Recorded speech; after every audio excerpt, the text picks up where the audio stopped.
All's quiet in Cooperstown. In normal times, baseball reaches July with the season in full swing. The dog days looming, and fans gathering here for the new Hall of Fame class.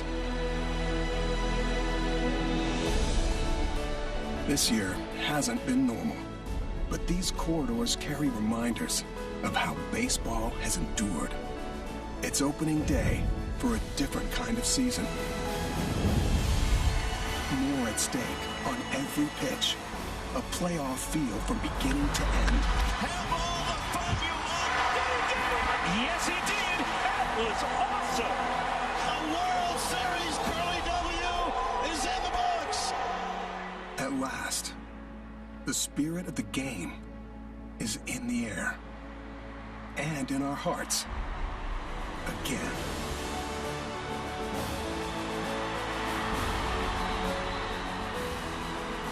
Skyline, Los Angeles, California, as the 2020 season begins on a July 23rd day.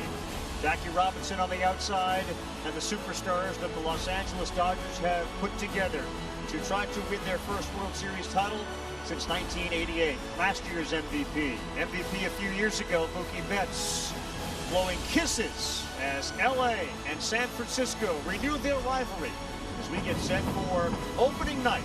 Baseball on ESPN. Our telecast is presented by John Deere. Welcome everyone inside our studios, and yes, I am here in our Bristol studios. Eduardo and Tim Kirkshin both at home. Tim, nobody's waited more and expressed to us how excited you are to have the game back. Put it in context for us quickly. Well, 266 days without baseball. That's the longest gap in baseball history. We're all so happy to be playing some games.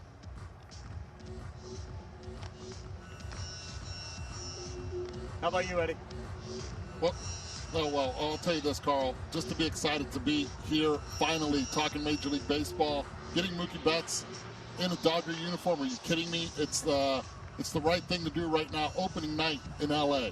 It's the bane of Red Sox fans' existence, but yes, they're very excited about it in Los Angeles. Home, say the Dodgers, and Mookie will make it home for the next dozen years. In the shadows of Jackie Robinson, and surrounded by Andrew Friedman, who came to the deal with him, and his new manager, Dave Roberts, who, of course, signed his own extension for 4 more years. That's the group. Combined with this guy, Cody Bellinger, and Walker Buehler, you have the new Killer Bees. But my goodness, you're talking about the MVP last year and 2 years ago in the American League, Eduardo. A scary, dynamic duo that the Dodgers have. And you think about the likes of Mickey and Roger as far as teams since '63 with MVPs from each of the previous 2 seasons in the outfield. How dominant can they be? They can be really dominant, Carl. If you look at it age-wise, they're not even close to getting to 30 years of age yet. So they're going to be together for quite some time. And to put it in perspective, right, left, these are 2 guys that not only beat you with the bat, but they beat you with their legs also and with their instincts. And that's one thing that Andrew Friedman and the Dodgers love about what these 2 guys will be able to provide the Dodgers with. And a complete rebuilding Giants team here. They, of course, their Hall of Fame manager, Bruce Bochy, retired. And then they've lost other players, of course. Madison Bumgarner signed with the Diamondbacks 5 years for $85 million. Their best player, Buster Posey, opted out. This is a lineup you're not going to recognize all those names. This is a great Giant franchise, and they're going to struggle, my guess is, for a few years. Gabe Kapler is in his first year, but Gabe can spin it with the best of them, and he's certainly looking forward to taking these guys to where the 2010, 12, and 14 team went when they won World Series. The former All-Star starter, Johnny Cueto, on the mound. He's had real good success at Dodger Stadium, and he will not be opposed by Clayton Kershaw tonight, out with a stiff back. It's the Giants and the Dodgers as we're getting set to start the season on the West Coast, as ESPN's telecast of opening night baseball is presented by John Deere. Nothing runs like a deer. Run with us. A quick timeout. First pitch from Chavez Ravine right after this. Baseball. Leading off the game for San Francisco, center fielder number 5, Mike Yastrzemski.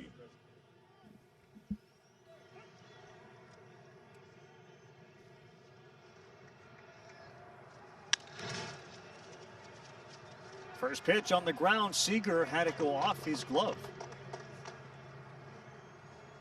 Third baseman number 41, Wilmer Flores.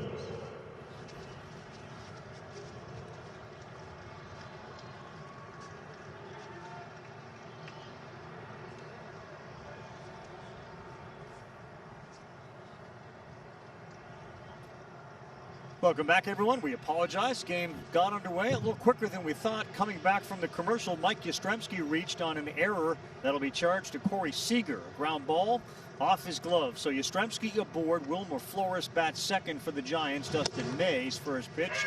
Fastball in the corner, 98 miles an hour. You're looking at Dustin May, who starts for Clayton Kershaw right there. They call him Big Red for obvious reasons. Graduate of Northwest High School in Texas, selected by the Dodgers in the 3rd round in 2016. He was called up to the majors in August of last year in his debut against the Padres. 5 2/3, 4 runs, 3 earned, 9 hits, and 3 strikeouts. They love that about him, Eduardo. 98 miles an hour with some movement. Yeah, 98 miles per hour. He gets there. It gets there in a hurry. You'll see fastball, slider. Again, a little run to that fastball. Hitters are going to try to get ahead early. That's why Mike swung at the first pitch. They know he can get nasty with 2 strikes. Flores and Mookie Betts underneath it, and Mookie Betts. And you'll hear Los Angeles and the Dodger Stadium crew will play some sounds, and you heard applause when Mookie made that catch, even though the folks that are in the stands are cardboard cutouts. So Wilmer Flores flies out to right, and that brings up Pablo Sandoval. As you take a look at that lineup, Tim, you made the point. There's some names in there that are going to be very unfamiliar to people.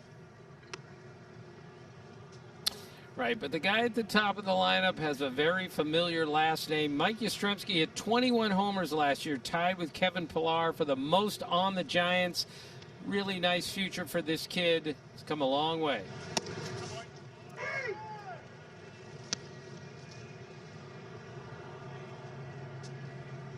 Now, Giant lineup and the Dodger lineup. Our starting lineups are brought to you by State Farm.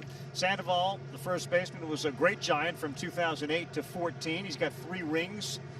He left for Boston, 5 years, $95 million, and none of that worked out. Now back with the Giants and hitting 3rd tonight. On the ground, that went off of Yastrzemski. Dead ball, Yastrzemski out. And it didn't appear as if he was running without looking in, but he is clipped by the baseball. Yastrzemski out, Sandoval the first. Alex Dickerson.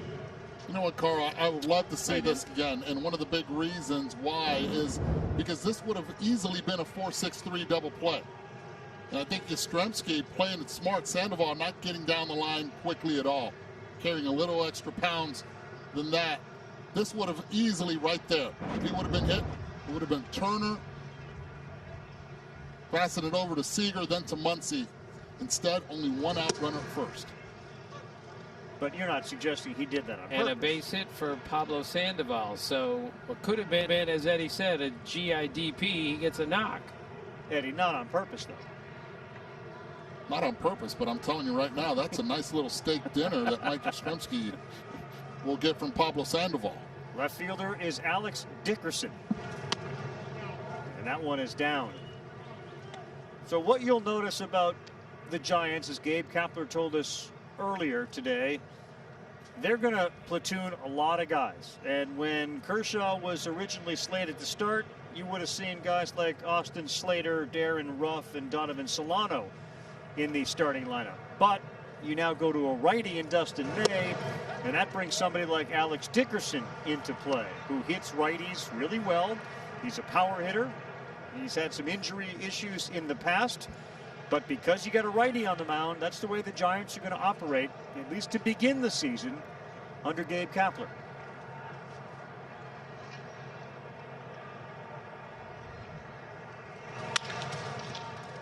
Slapped in the hole, and Seager, no play on it as the shift was on. He was the only guy between second and third base. So Dickerson aboard, Sandoval to second on a single. A couple times I've seen Dickerson do that. The other day did it against Mike Fiers, hit a home run opposite field in the summer camp game against the Athletics at home. Going the other way, pitches dealt that way. Defense playing the complete shift. No chance for Seager there. 2 aboard. Hunter Pence, the designated hitter, coming off a good year.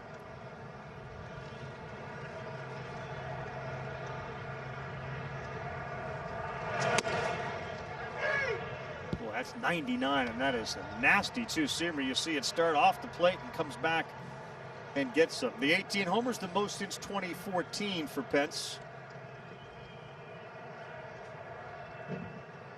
Spent the entire quarantine 5 days a week in Scottsdale, extra hitting the entire time, did not take any time off. Avid worker.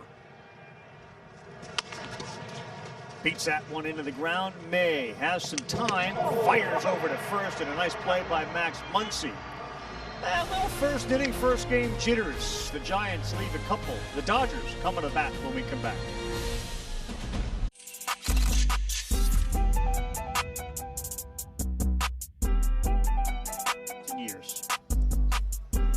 Mookie Betts, the Los Angeles Dodger, will be for the next dozen years.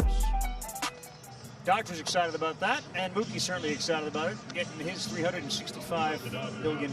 He bats second tonight. Max Muncy will lead off, and you can see between the position and the name, LR. Dave Roberts told us earlier today, we're going to go left, right, left, right, left, right. This is partly to deal with a giant bullpen. So remember, relievers have to face the minimum of 3 batters. It eliminates the ability to bring in a lefty just to face a lefty. Now you got to deal with lefty, right, left, right. And if there was a left-hander starting, you'd see Mookie Betts lead off for the Dodgers. And you'd go right, left, right, left. So you got a righty on the mound, which means a lefty leads off. And Johnny Cueto has been historically a very good pitcher, especially at Dodger Stadium, with an ERA of about 1.7 in his career starts there. Yeah, if you want deception, this is the guy that will provide deception for you. He has to be able to maintain that delivery. You'll see so many different movements from him. He'll quick pitch you. He'll turn his back on you like Louis Tiant, and then he'll give you the conventional route. But one thing that he was is consistent in 2016. Of course, we're in there. Those Dodger lineup brought to you by State Farm.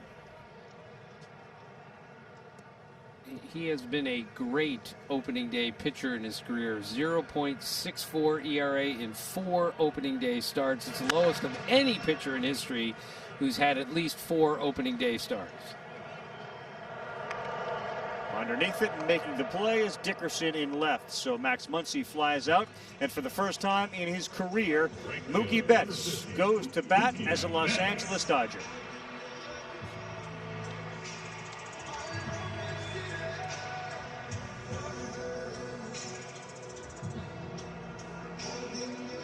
And that's kind of a look you'd expect on Dodgers' faces when Mookie Betts comes to the plate. No standing O, no standing ovation. Just think that we went from a possibility of Mookie Betts being traded to the Dodgers and never playing to Mookie Betts signing a 12-year deal for $365 million and never leaving the Dodgers.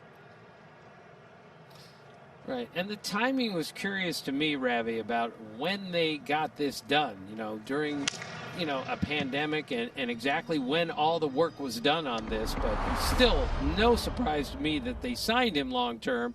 This is Mookie Betts, a great, great player. How about this? I love being here, love everything about here. Even though he hasn't been here very long, he loves everything about it. He's here to win rings and bring championships to L.A.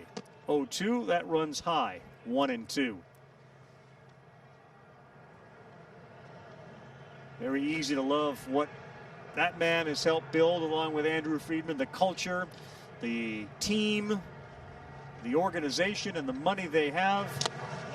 And that one fouled off. at the plate. Strike 3, no foul. They say he missed it. Ball was dropped and he's tagged out. So Mookie Betts strikes out in his first at bat as a Dodger.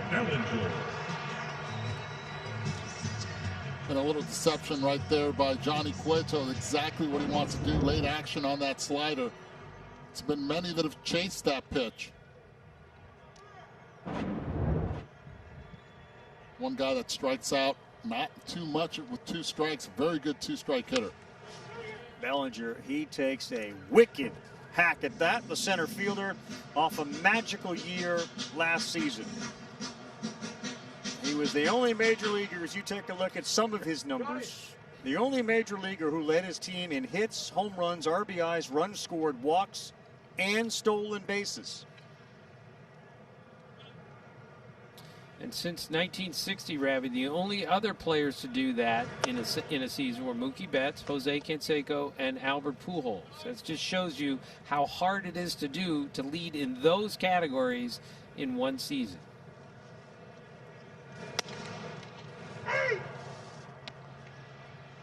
And Eduardo, he really worked on his swing. He was not happy with the way he swung the bat the second half of the year. Hit .263 the second half as opposed to .336. What does that show you when a great player says it's not good enough? I'm laughing more right now at Johnny Cueto while you're asking the question. I get it. It's the drive. That's what players always, they're never satisfied. Doesn't matter if he hits 40 home runs in the first half or not. He's not satisfied. Always looking to get better. Cueto, quick pitches. We went bounce, dance step, last pitch, quick pitch, this one, and a running catch at the wall there by Alex Dickerson. What a play by the left fielder, and what a start to Johnny Cueto. I love it. We'll bounce, we'll quick pitch, and we'll look for our left fielder to make a catch up against the wall.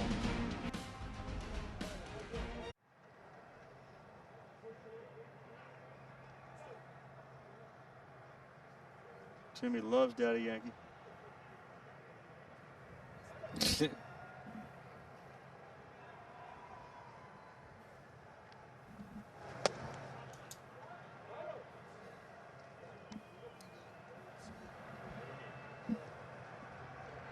Welcome back. Dodgers and Giants begin the second inning.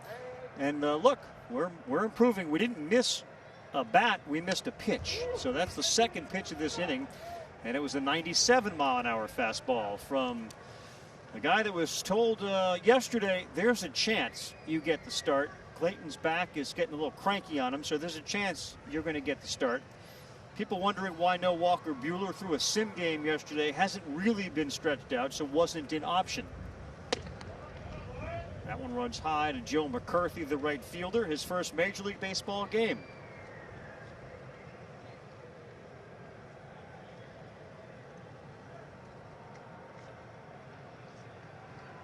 Another shift on.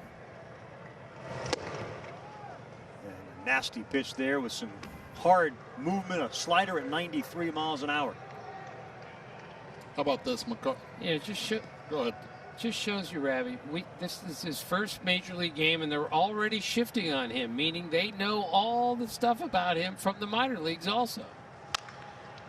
And in a Zoom telecast game, Eduardo knows deference to Tim. You let him go. When he's ready, let him go. Let him be. Just trying to get the hang of it, of 3,000 miles away. Let him be. One thing, though, McCarthy did not know was that he was going to start today. How about that, opening day? And how about that, 100 miles an hour first strikeout from Dustin May, who is likely and hopefully, according to Dave Roberts, going to give you 5 innings, 75 or so pitches.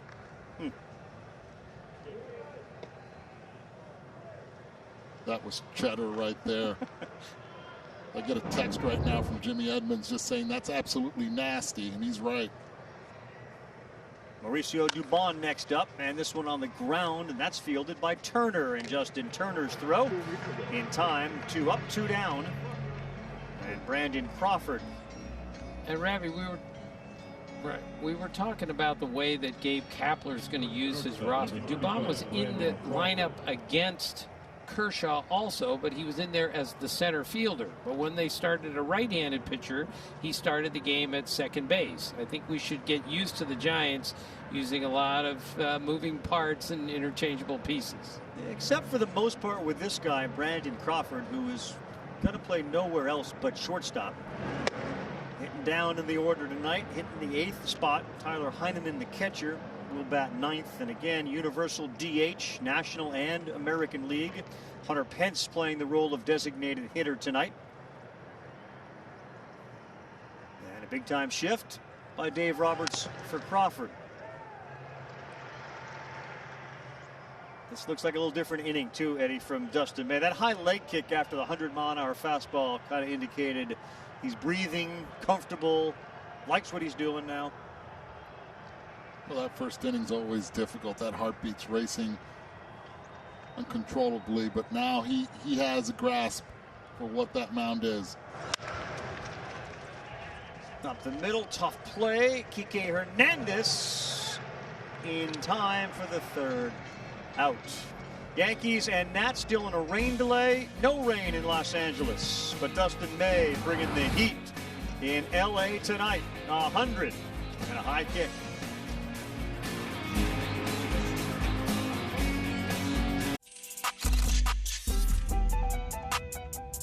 Well, the veteran right-hander Johnny Cueto has a lot of tricks up his sleeve. This was the pitch right before the last one of the inning. A little shimmy, a little lean back, and then a quick pitch to get Cody Bellinger off balance and to get him to fly out to left field. Johnny Cueto, he's going to be featuring a lot of that this evening. Carl Ravitch, Eduardo Perez, Tim Kirch, and Muncy, Betts, Bellinger, 1, 2, 3. They were retired on a fly out to left, a strikeout, another fly out. We start with Justin Turner in the bottom of the 2nd inning, followed by Corey Seager and Kike Hernandez. Huge numbers for a Dodger team that just pounded home run after home run. In fact, last opening day, the Dodgers had 8 home runs. That one inside, and it got Turner, and there is a base runner aboard.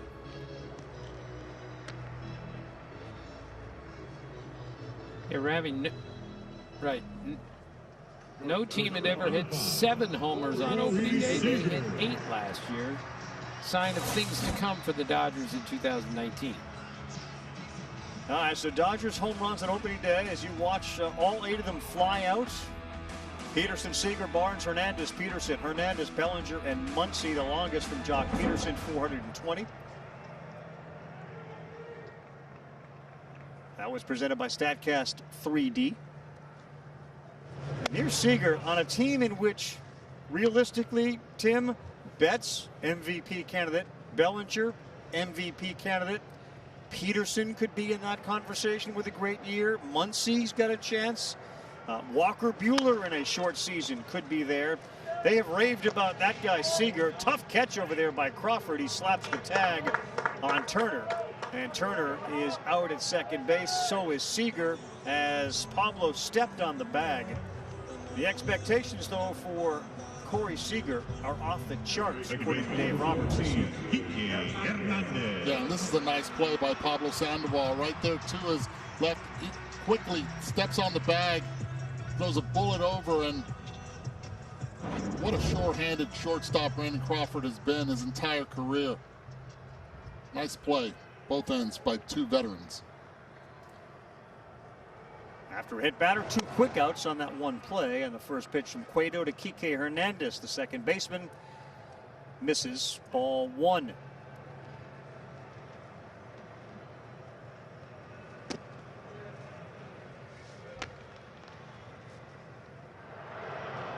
Get used to that sight.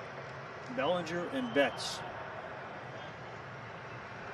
Part of the reason the Dodgers, whether the timing was a little odd or not, part of the reason the Dodgers had a chance to extend an offer like that to Mookie, Eduardo, was because they really had nothing on the books after the 2022 season. Andrew Friedman has set himself up to make a couple of major signings. And this wasn't a plan that just happened a year ago, not this year, a year ago. He had his mind made up with Mookie Betts, even when the Red Sox played the Dodgers in the World Series. He knew that was the guy that he wanted. and he got him. And Ravi, Andrew Friedman showed incredible discipline, waiting for the perfect guy to come along before he spent all that money. You know, he comes from the Rays, and they didn't spend money there, and he waited and waited and waited, and he got the guy he wanted, traded for Mookie Betts, and signed him long-term. He wasn't going after the first big guy. He was going after the perfect guy for the Dodgers, and that was Mookie Betts given this team. True, and it ended that way, but I mean, they kicked the tires on Rendon. They kind of looked at Garrett Cole as a possibility as well, and they ended up with those two guys going elsewhere on Mookie Betts, which is hardly a fallback plan. But they at least inquired on those other guys. Rendon apparently preferred to play outside of the LA area and in Anaheim, and that one is into right field and out. Shallow right field play made. I believe it was Mauricio Dubon who took away a hit from Jock Peterson. That's the third inning, third out, I should say. That guy, Gabe Kapler, is going to join us as we continue. Dodgers and Giants through 2-0-0. We saw this in the game between the Nats and the Yankees. All of the players on the field holding ultimately the rope, unified in their fight for social justice during the national anthem.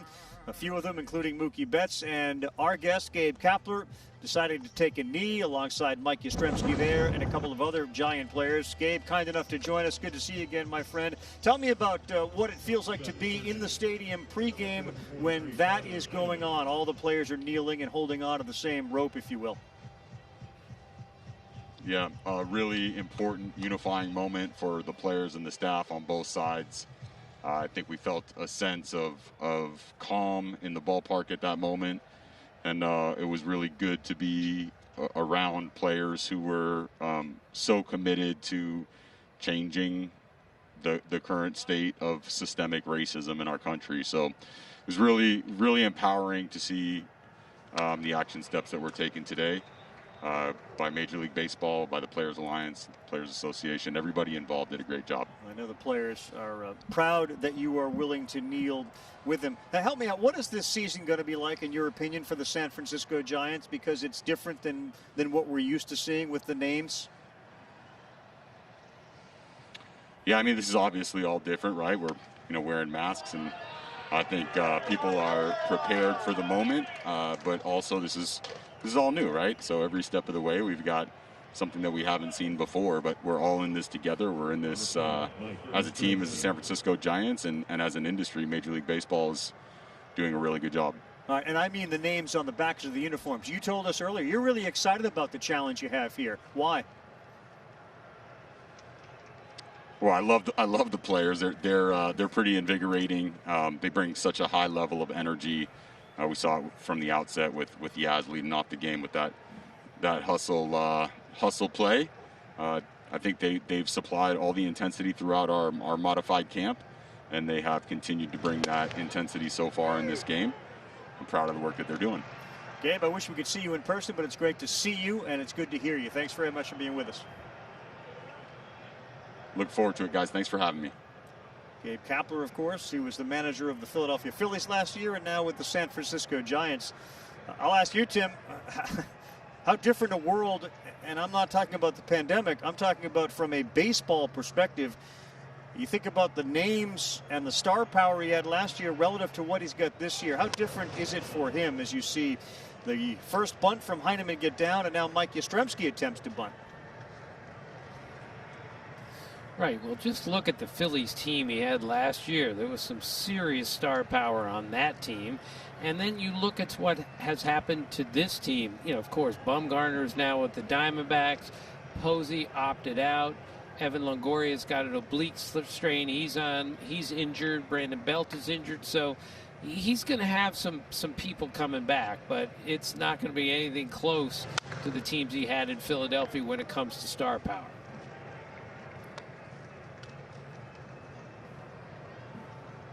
I think we're already seeing a difference also, Carl. You see Heineman there bunting, infield playing the shift.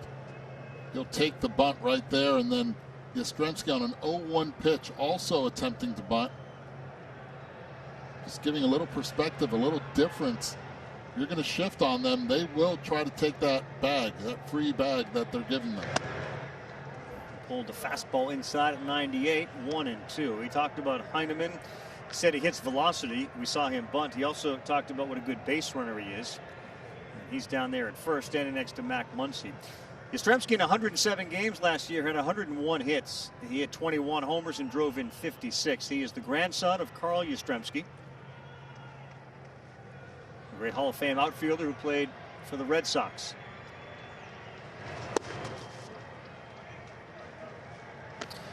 And Ravi, he wears number 5, as you can see. I asked him about that last year, about potentially wearing number 8. He said, well, you know, I've got enough pressure with that name on the back.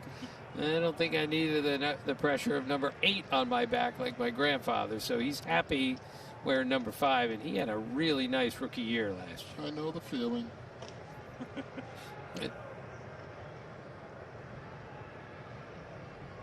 2-2 in the dirt, 3-2. Yaz is. And Eduardo, I am so old. I covered Carl Yastrzemski as an active player, and this is his grandson. How about that?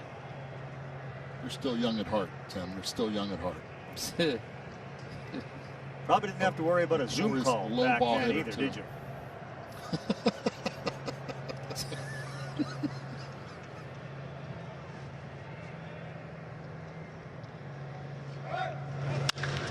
3-2, laced into right field past the dive of Kike Hernandez. Betts fires into second base. Safe at second base is Heineman. And that ball was hit so hard, and Betts was playing so shallow, he had a chance on that force out. Well, actually, he's playing straight up, but he charges this baseball like it's a do-or-die play at home plate. Heineman freezes right there after the secondary and has to freeze just in case Justin Turner makes the play. And Mookie alertly throws that ball to second, but Heineman just got in there. So Mookie, of course, used to be a second baseman in the minor leagues. He played that a little bit like a second baseman because, again, he came up as an infielder.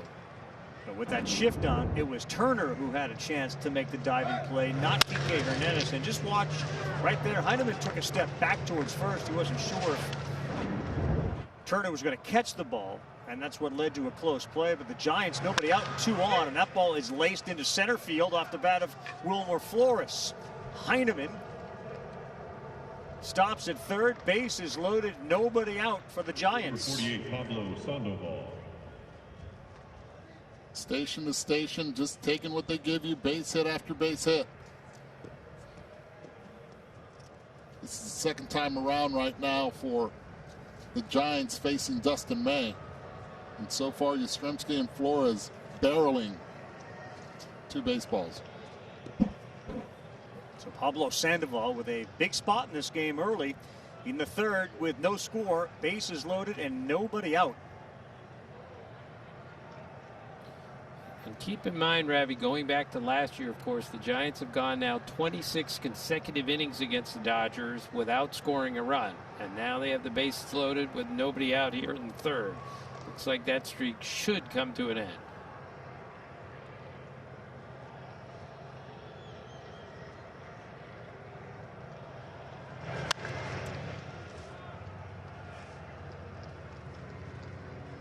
One thing that's going to be in the forefront for the San Francisco Giants under Gabe Kapler is the analytics. They're going to be paying a lot of attention to those numbers. One of the numbers they're going to be paying attention is to the base running. Last year, the Giants were 19th when it came to base running metric under Fangraphs, and under Gabe Kapler, the Phillies were 4th. Pablo looks like it's deep enough. Peterson is there. Heineman from third will come in, and the Giants score first on a sacrifice fly from Pablo Sandoval, and it's 1-0 San Francisco. Number 12, Alex Dickerson. Is this a good time to promote the book for Tim's book? Is there a bad time, Eddie? It really isn't. There really isn't. Pablo Sandoval right there going the opposite way, getting the ball in the air. Pablo. Again, a little run on that. He knows he's already going to drive one in, even with the catcher Heineman at third. best RBI season for Pablo was back in 09 when he had 90 of them.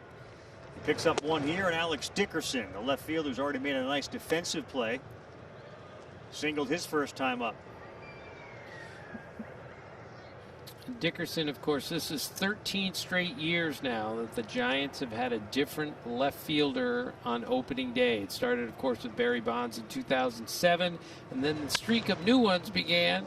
And Dave Roberts, 2008, was the left fielder for the Giants, and now, of course, he's the manager of the Dodgers. You want to go over those names of guys that have played left field since Bonds, Tim? I mean, really, look at this list. How eclectic is this? It starts with the manager. Connor Joe opened in left field last year for the Giants. That's a beautiful group of names right there. Power hitting Michael Morse, Dave Roberts in 08. We'll ask Dave Roberts about his left field experience with the Giants next half inning. I think that should be the first question to him. I think we can do better than that.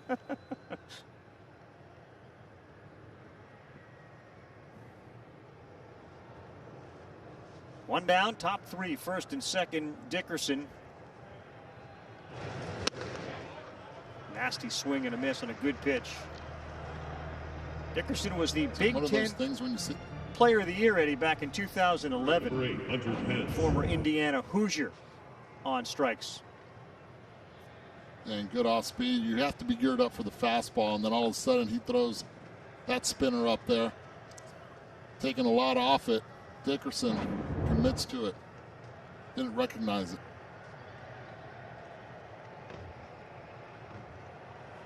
And Hunter Pence steps in. Eduardo talked about his work ethic.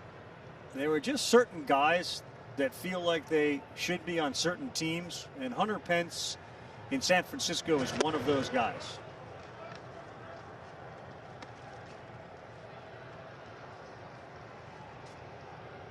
Well, he played last year, of course, with the Rangers, had an amazing comeback season, but now he's back with the Giants. So maybe you're right, Ravi. He belongs here.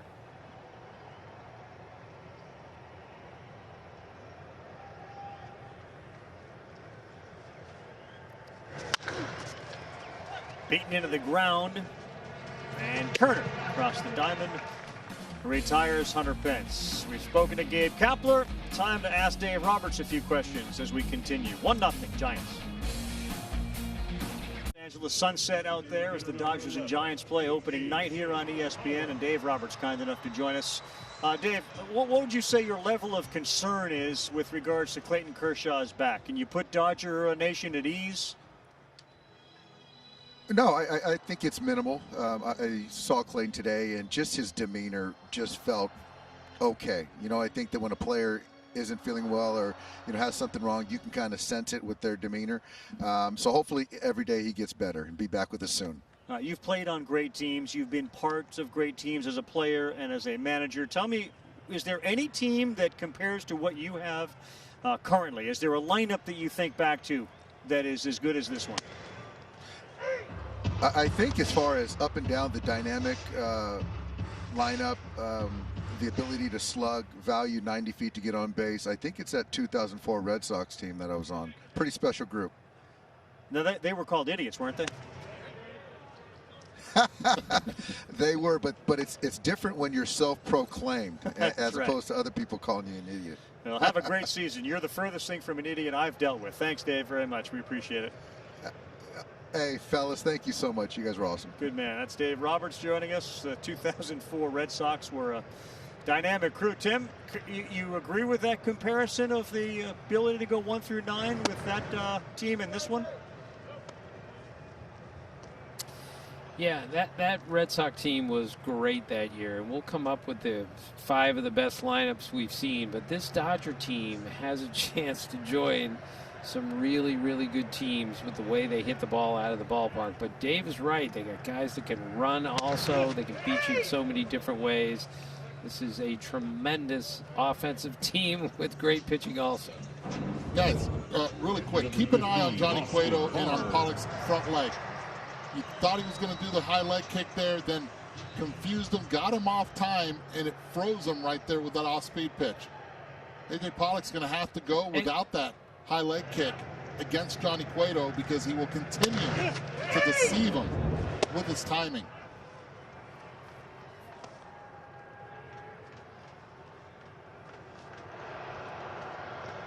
Pollock's second strikeout victim. Austin Barnes, the catcher, bats ninth. And you see the numbers there at Dodger Stadium for Cueto, outstanding.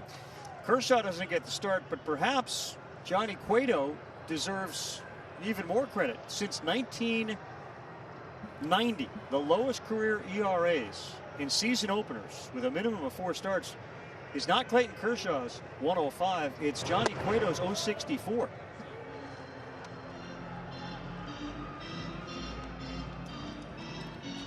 Ravi, you talked about his 1.53 ERA in 8 career starts at Dodger Stadium. He's only allowed 1 homer here. Just shows you this is a great ballpark in which to pitch.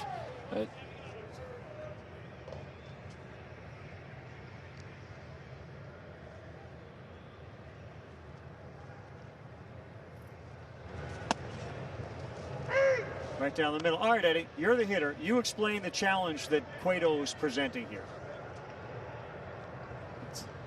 Every time you talk to a hitter and they say, what's wrong with you? Well, I need to work on my timing. I need to get my timing.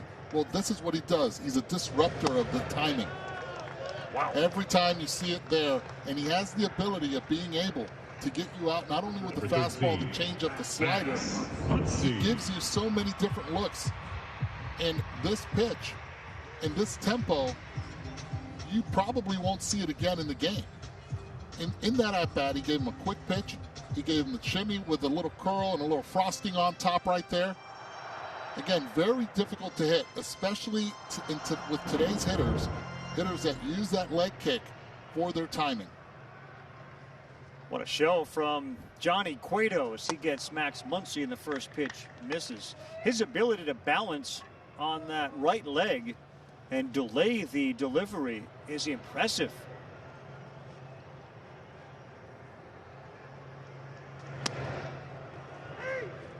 Look, it's all about body control, and Johnny Cueto has that body control. Needs to be able to keep it and sustain it because the velocity, it's not anymore in the mid-90s.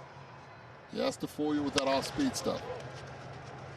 Muncy right center field and fairly deep, and it gets to the bottom of the wall. And Max Muncy with a stand-up double for the Dodgers. Their second base runner of their night and their first hit of the night.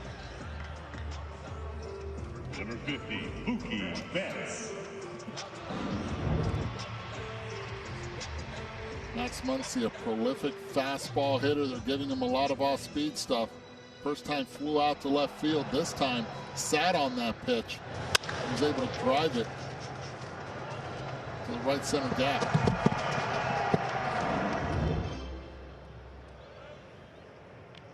So Muncy aboard with his first double of the year. He had 22 last year, and here's Mookie Betts for the second time. He struck out his first time up. First pitch, ball 1.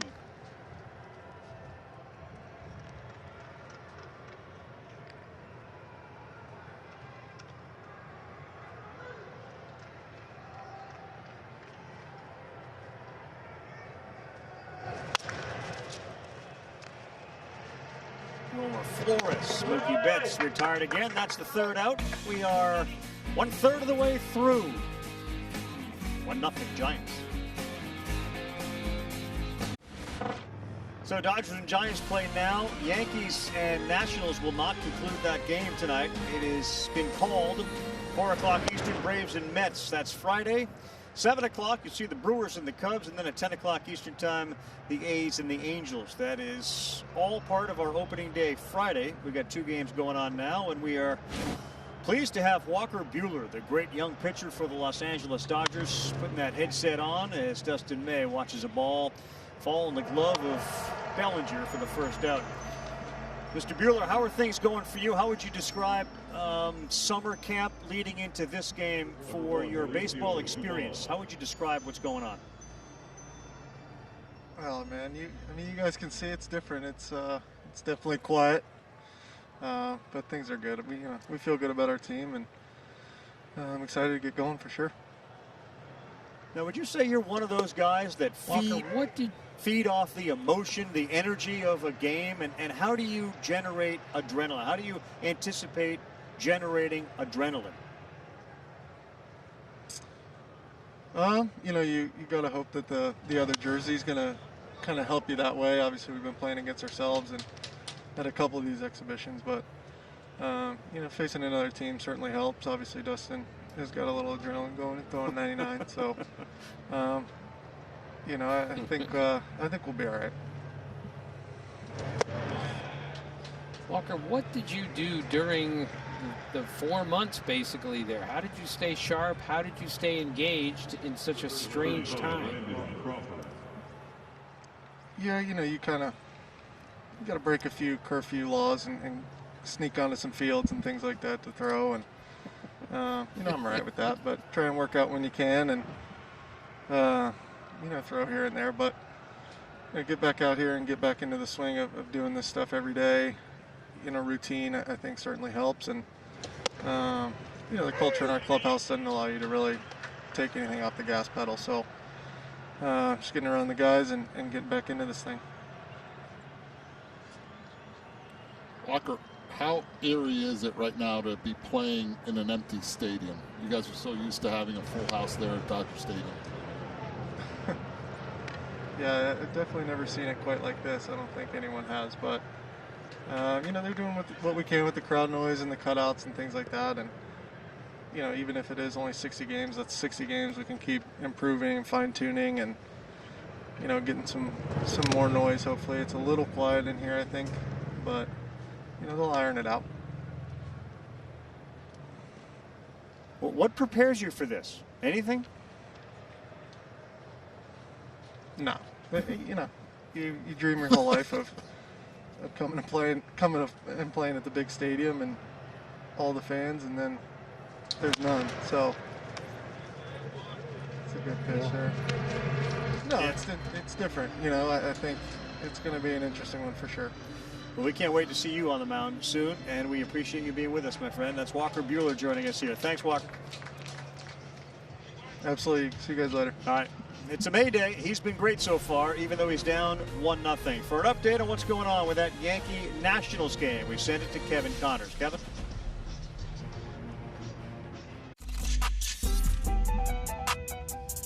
Former great Little Leaguer and now a big-time big leaguer, Cody Bellinger. He's the center fielder for the Los Angeles Dodgers. And tonight, as we begin this 2020 season, playing in front of a bunch of cardboard cutouts, which is what 2020 will be about in certain stadiums, as we saw in Washington. That was not the plan, and we will watch all sorts of different approaches by teams. Most will have some music playing and organists and a public address announcer. Some will have cardboard cutouts. You get a cardboard cutout with your likeness for $299 at Dodger Stadium in the Dugout Club, which is the faces you're looking at in the pavilion. $149 gets you in the Loge Field. Hey, Tommy's got a cutout. Tommy? They got about 4,500. 4,500 cutouts. Yeah, that'd be great if he bought two, and in the 7th inning the eyes started to close a little bit. Then we'd have some action going. Where's the pasta? Emotional cardboard cutouts. That's the next iteration. Bellinger flew out to left his first time up.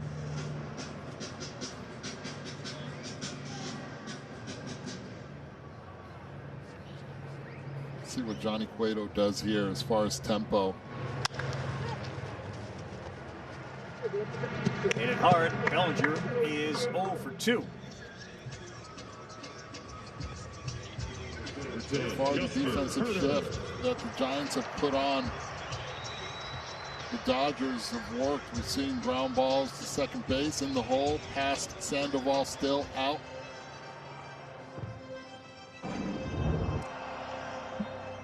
Again, he continues to disrupt the timing of the Dodgers. This is what Johnny Cueto, it's hard to study him on film. You're like, okay, what is he going to do? He's quick pitched and he's thrown the fastball. There he throws the changeup. He'll do anything at any time. It's just his own rules.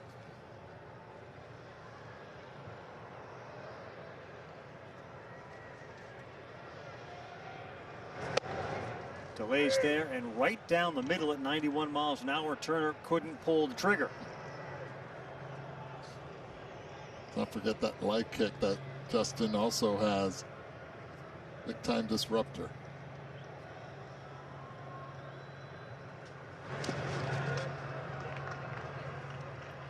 Eduardo, hitting in the big leagues virtually impossible as far as I'm concerned.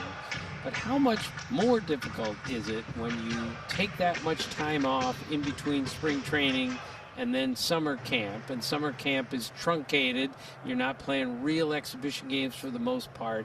How difficult is it to get back what you had maybe after 3 weeks of the regular spring training?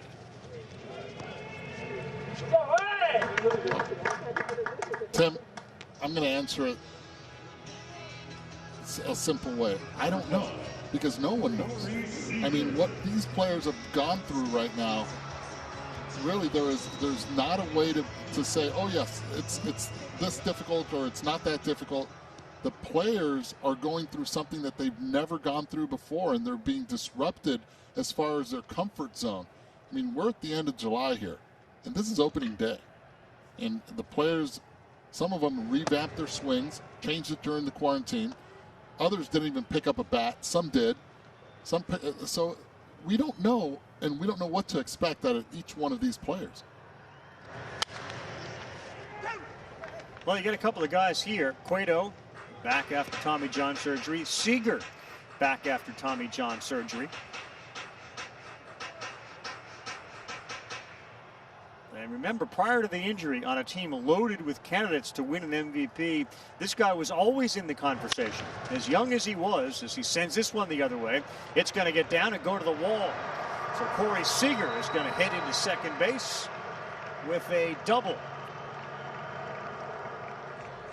Okay, if there's a guy in the Dodgers that will take advantage of having Bellinger, that's all those guys in front of him, it's going to be Corey Seager. Finally, this offseason, he was able to work out completely healthy. It's the first time in a few years that he was able to do that, and this is one of the things that he was not able to do when he was hurt. Drive the ball the other way with the 30, and all Dodger fans know about Corey Seager is he can hit the ball out line to line with authority, barreling pitch after pitch. And that's exactly what he did during summer camp. 13 doubles he hit in summer camp during the inter-squad games. He just has his first one now in the regular season.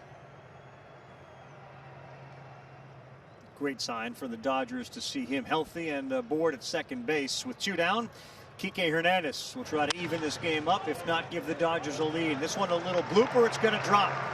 And the Dodgers' first run of 2020 comes thanks to a Seager double and a Kike Hernandez bloop single for an RBI to make it 1-1.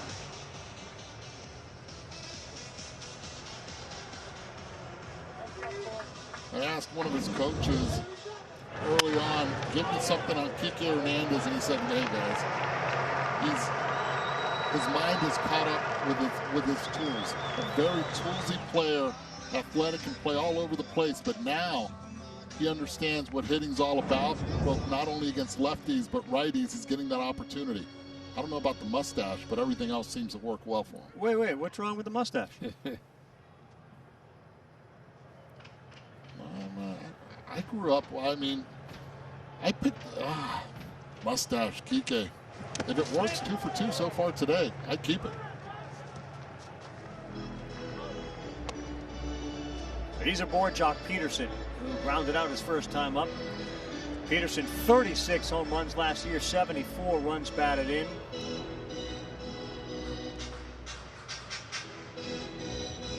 Outstanding home run derby participant as well.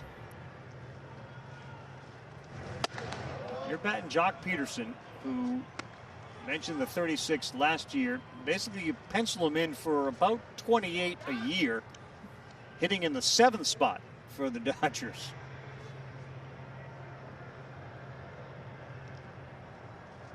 Remember last year, he was their leadoff hitter.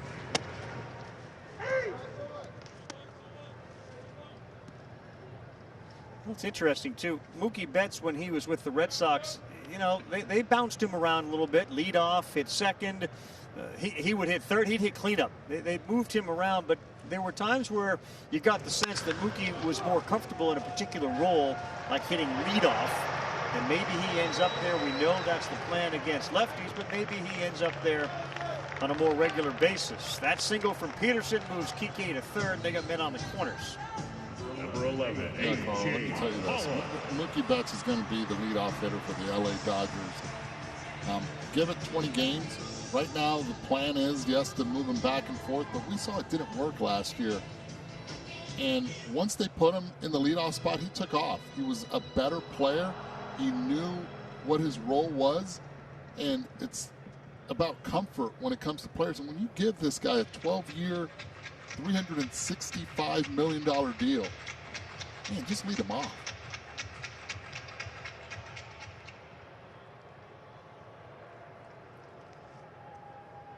So Betts on the bench. Watching right now is A.J. Pollock bats, with Kike Hernandez at third and Jock Peterson down there at first.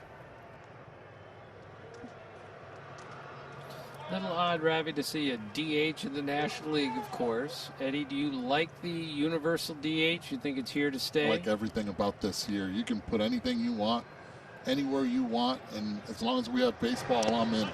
And I'll take the DH. And we've seen a lot of pitchers get hurt on the offensive side, and there's so much money invested into them that I want to see them on that mound. And if that's what's going to keep them safe and on the mound, then I'm all for it. Major League Baseball earlier today announced an expanded Well, I'm postseason. just all for. So that, along with the universal DH, the minimum 3 batter requirement for relief pitchers, a 60-game regular season with 40 against your own division and 20 against the other division, whether it's the East, the Central, or the West. If you play in the NL West, you'll face 20 games from the AL West.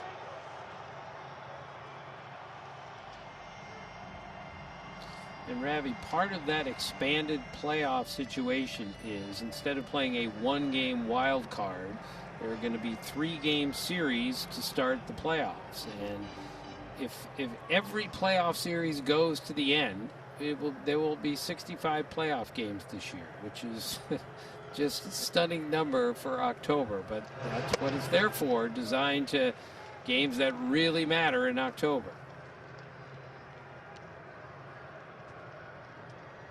ESPN will carry 7 of those best-of-3 series. Turner will carry the other, so there are 8. The 16 teams, you will have a 1 versus 8, 2 versus 7, 3, 6, and 4, 5. Best 2 out of 3. The team with the better record will host all 3 games.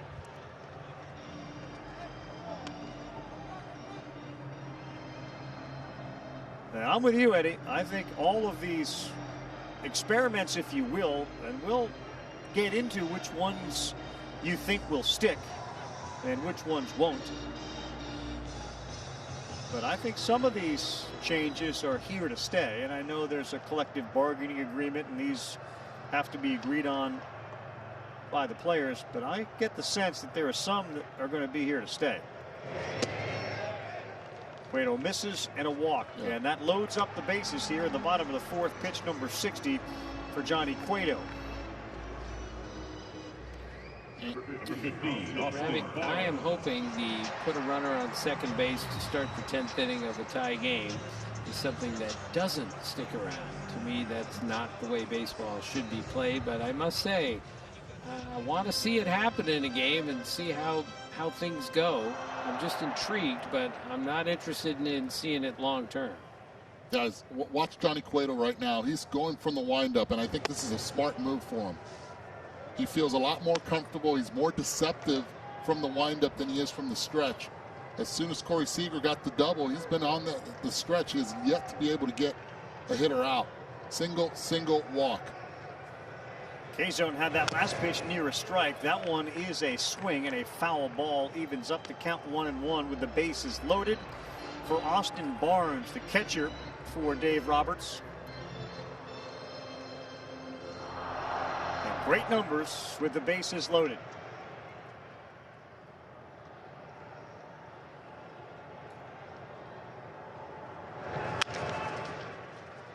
on the ground, and that'll do it. Big out for Johnny Cueto. They got activity in the bullpen, but Cueto gets out of it. 1 run in. Dodgers and Giants 1-1 through 4.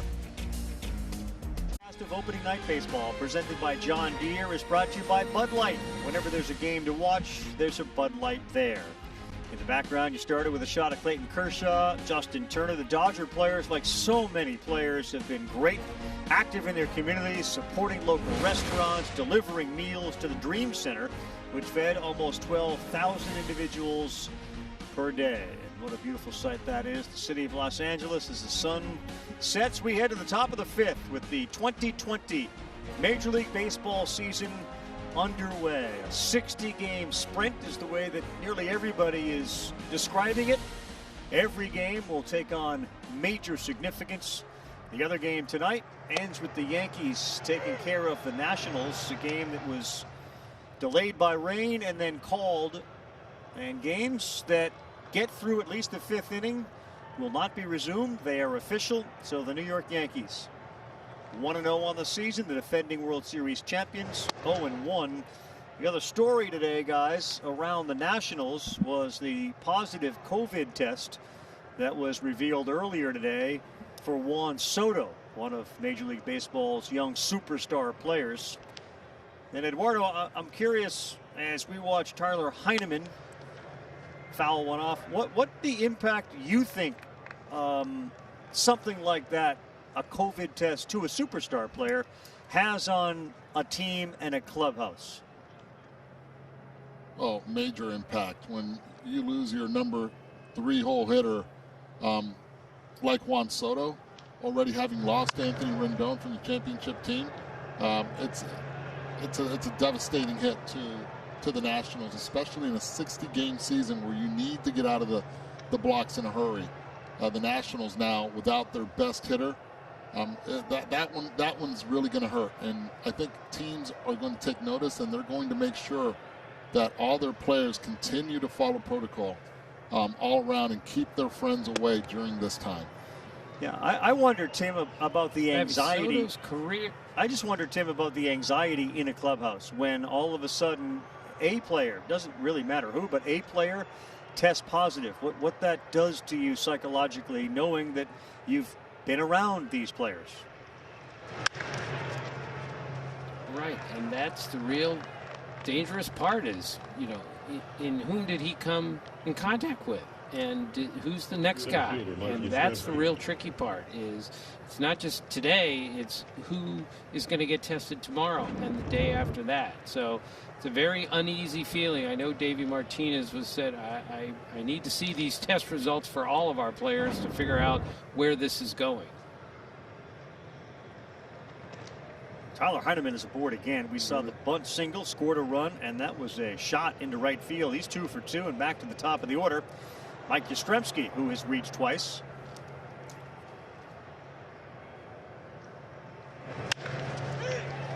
And this ball, shallow right field. Betts won't get there. It drops in front of him, and Heineman will end up going to third base.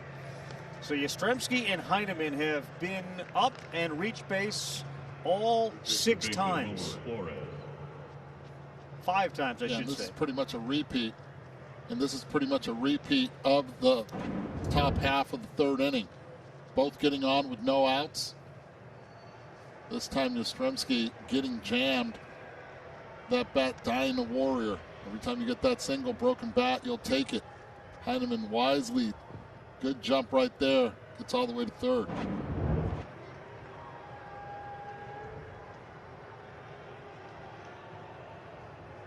So a big spot now for Wilmer Flores. He singled his last time up.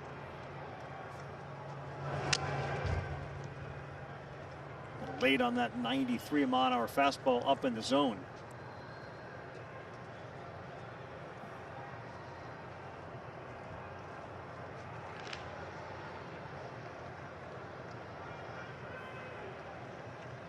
Good hand-eye coordination for Wilmer Flores. Dustin May most likely looking for the strikeout here with a runner at 3rd.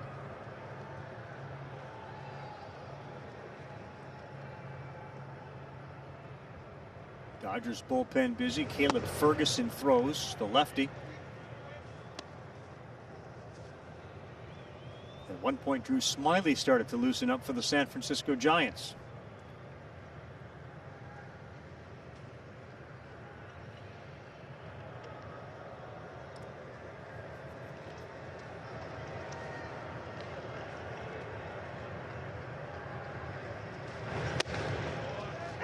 That's a good pitch.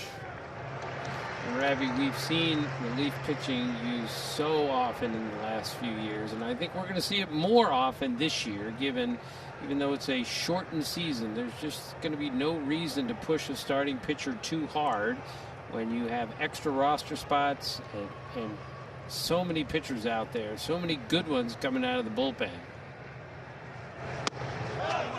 Bottom of the strike zone, Flores punched out, and the fourth strikeout for Dustin May. Well, he gave him different looks. First he went slider up in the zone, and this time goes with that slider right at him, gets him on his heels. Watch Wilmer's heels right there. Once he gets off his legs, he's done. No chance to pull the trigger. Big time strikeout. Now runners in the corner. That should be it for May. Yep. Looks like Dustin May is coming out. Caleb Ferguson, who appeared in 46 games last year, comes in for the first time this year.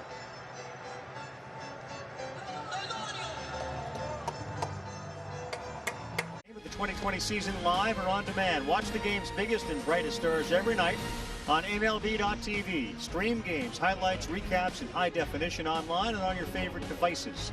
Blackouts and other restrictions apply. Visit MLB.tv for details. All right, so the lefty is on. That's Caleb Ferguson.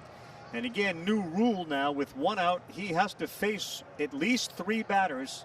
However, if the inning ends, he doesn't have to come back to start the next inning. But if he does, he has to face the 3 guys starting this. So if he just gets 2 quick outs and comes back, he only has to face 1 more.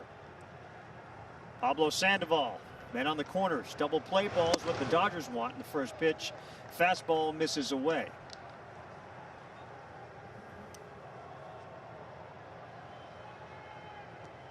And this is. And Ravi, I haven't found one manager who's all in favor of the 3-batter minimum for a relief pitcher. They think managing is hard enough. This ties the manager's hands even more. We'll see how this rule plays this year. And I'm with Eddie. Let's use all the gimmicks. Let's try everything this year to see what works and what doesn't work. I'm not sure that was going to work long term. You know what though, Tim? I thought once this season obviously got delayed because of the COVID situation, and it jump-started again. I thought they were going to take this rule away just to protect the pitchers. Some pitchers aren't built up for if it's the 3 hitters, and to be able to get them. I thought this was one of the rules that was going to just start next season in a full season.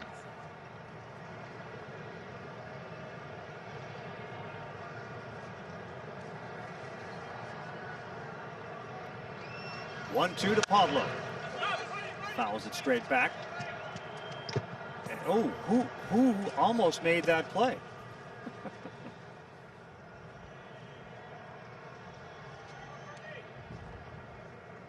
Yeah.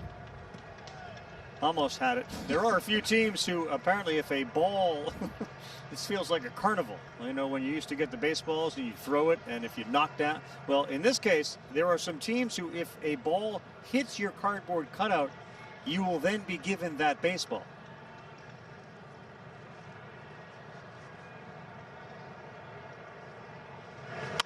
No glove necessary. Ferguson will go to second and get the out there, and now maybe in a rundown. And in fact, in a rundown is Tyler Heineman. No tag made, throw back, double play, end of inning. Bad base running there will cost the Giants as Tyler Heineman caught off third base. Dodgers top of the order coming up when we come back in a 1-1 game. Kind of have your routine and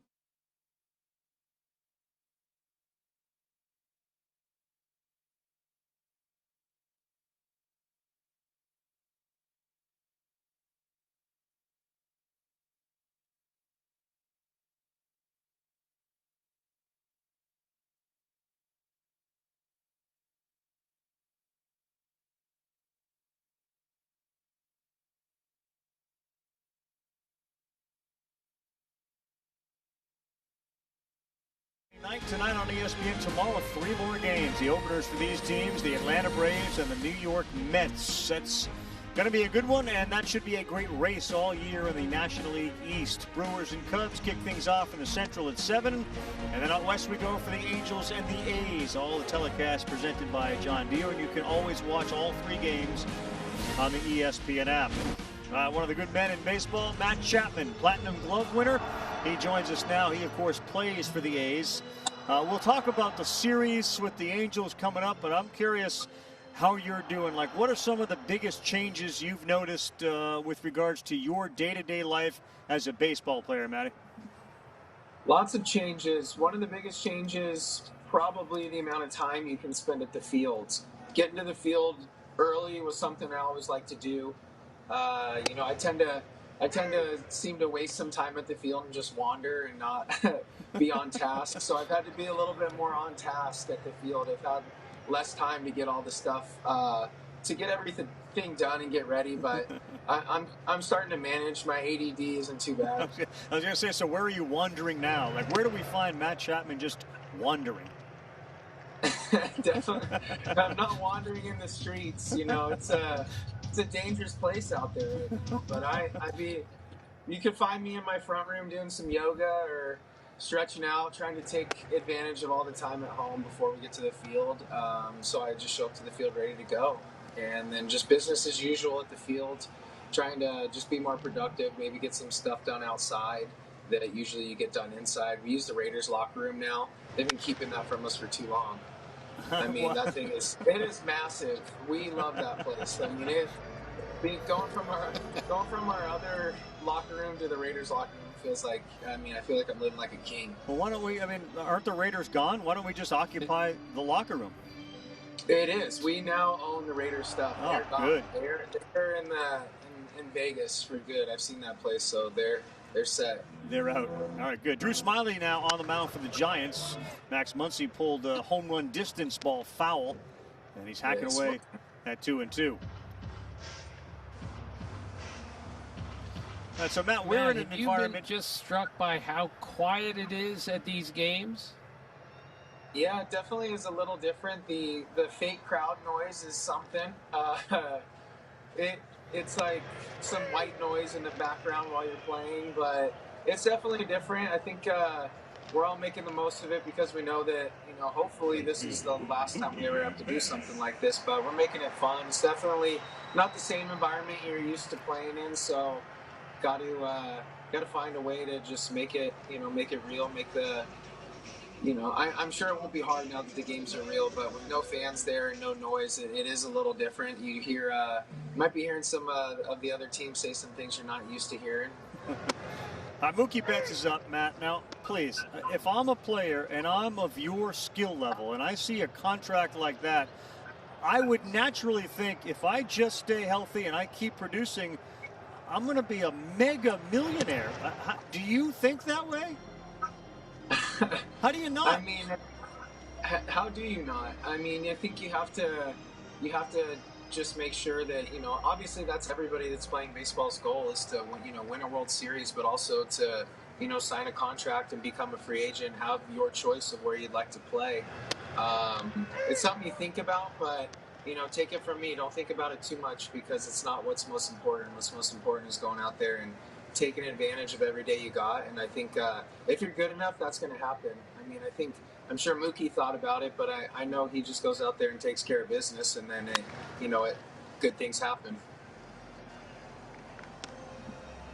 Matty, when you're playing third base, and last year, I was breaking it down how deep of a third base that you play compared to all the other third basemen in the league. I mean, how much pride do you take in that, and why do you play so deep?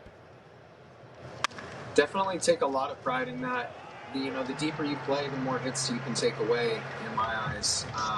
Obviously, you kind of are going to give up some swinging bunts or some slow rollers, maybe, if the guy's fast. But the more room you can cover back, it takes pressure off Marcus in the sixth hole and allows him to go up the middle.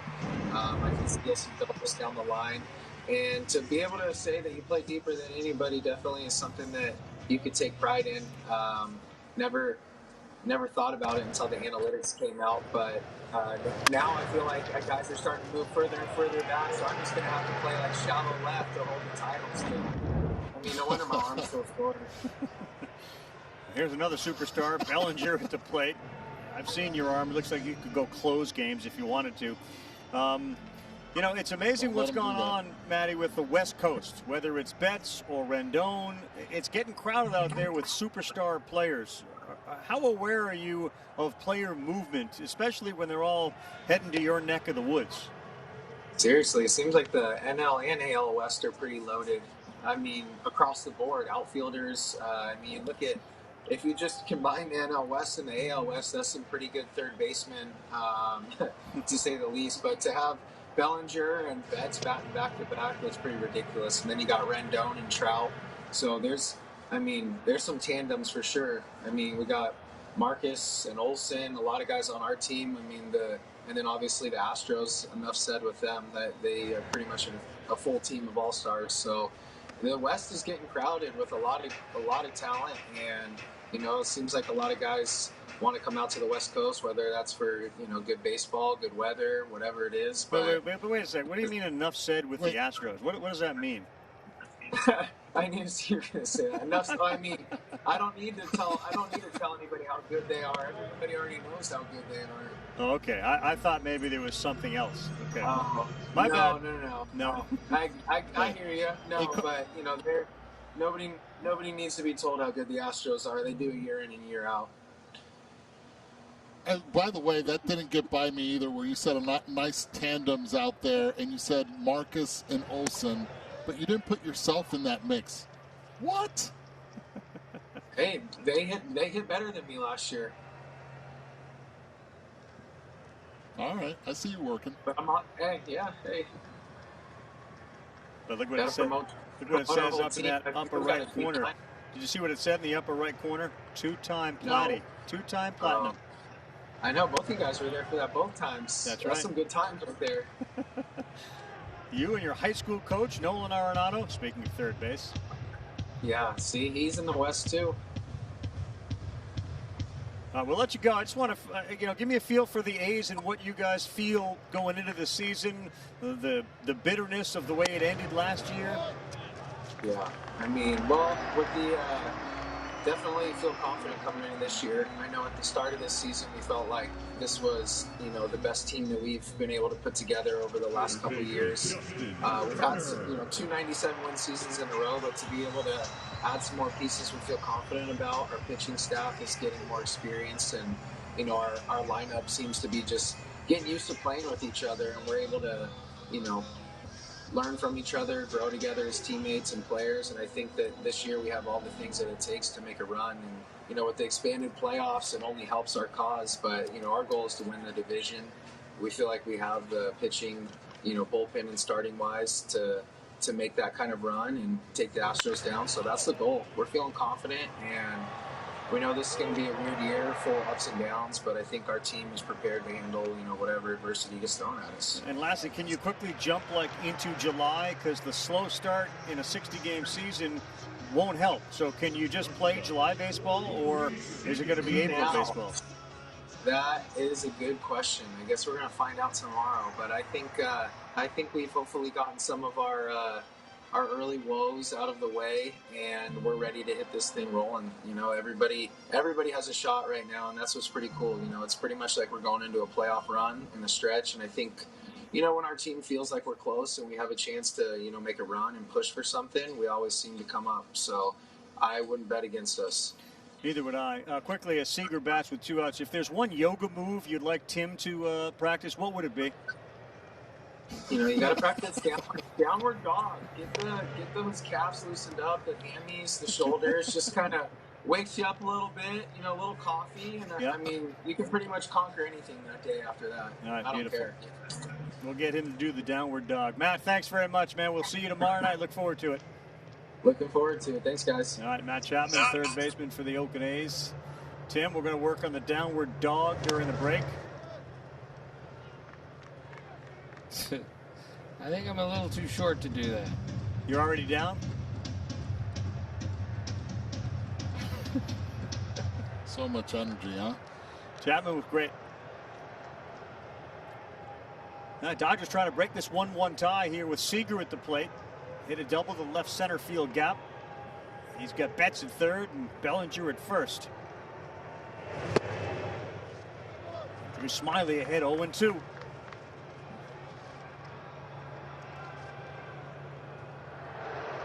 really good sliders right there against Seager. See if he goes a little further out. Heineman has to be on his toes right here. Anything in the dirt has to block it. Runner at third.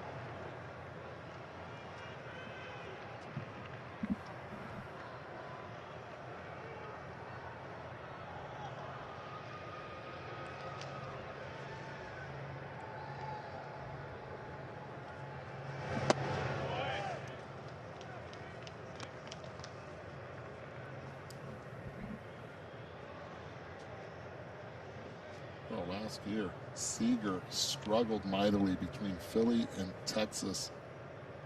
Texas ended up with an 8.42 ERA. 9 starts, 13 appearances total. 12 starts with the Phillies. He's traditionally been a starter. You go back to 2012 when he was with the Detroit Tigers. He started 18 games. A couple years later, 25 with the Tigers. And to your point, Eddie, with Texas and Philadelphia, 21 starts last year. 30 the year before, I should say, in 16. But obviously being used out of the pen, and how teams use the pen and long men versus just the 3 guys. And that's a big strikeout. Drew Smiley, effective for Gabe Kapler. We'll stay 1-1 as we head to the 6th. Every day, we come together as brothers, as equals, all with the same goal: to level the playing field, to change the injustices. Equality is not just a word, it's our right.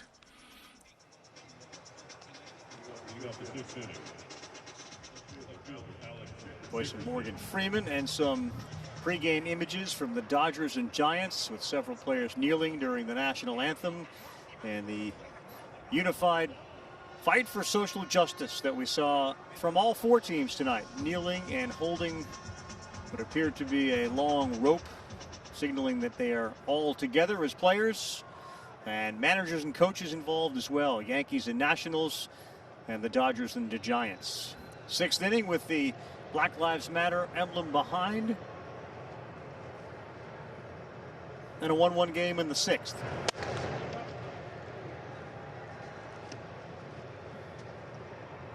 The bullpen continues again, so minimum 3 batters that Baez will have to face. 71 appearances last season. A whip under 1 at .95. One thing that the Dodgers have been working on is trying to get his tempo a little bit quicker. Notoriously slow on the mound. Try to keep that defense on his toes. On their toes. Excuse me. Alex Dickerson, Hunter Pence, Joe McCarthy. Dickerson singled his first time up, struck out in the 3rd.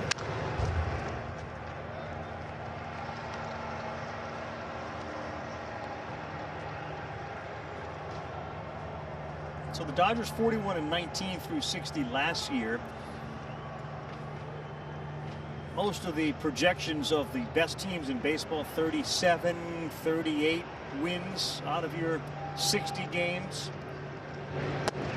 That one sails high. I wonder, Eduardo, what your feeling is on, players will tell you, until I get my first hit. Mookie reached base, but he hasn't got a hit yet. Until I reach base, you feel like you're kind of spinning your wheels in the mud. I wonder from a team perspective, you start a season 0-1, 0-2, 0-3. At what point does a 60-game season, feel like the end is here already? I would say around the 15 to 20 game mark. And again, it's a 60-game season. Everything gets, who's he going to throw it to? There's no fans to throw it to out there. But on a 60-game season, there's again, the unknown, but I asked a lot of college coaches, even though they don't play every day, when is it that you start panicking if you don't start playing well? And that's the number that they gave me, and it makes a lot of sense, especially how teams are now playing within their own divisions. Some divisions easier travel than others, and some are just easier because of their strength of schedule. In the expanded playoffs, Tim, changes the idea that there was probably teams that would be in a little bit more of a panic with a slow start. Now, instead of 10, you have 16 teams, 8 in each league getting into the playoffs. Gives you a little leash, doesn't it?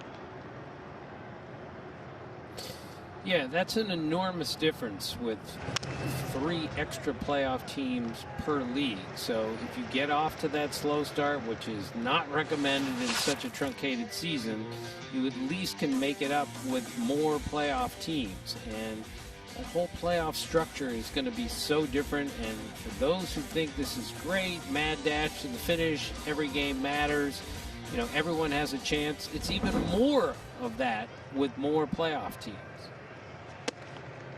1-1 sails high. Eddie, do you think expanded playoffs are here to stay? And I think people who don't recognize, usually it's the clubs that benefit from the postseason.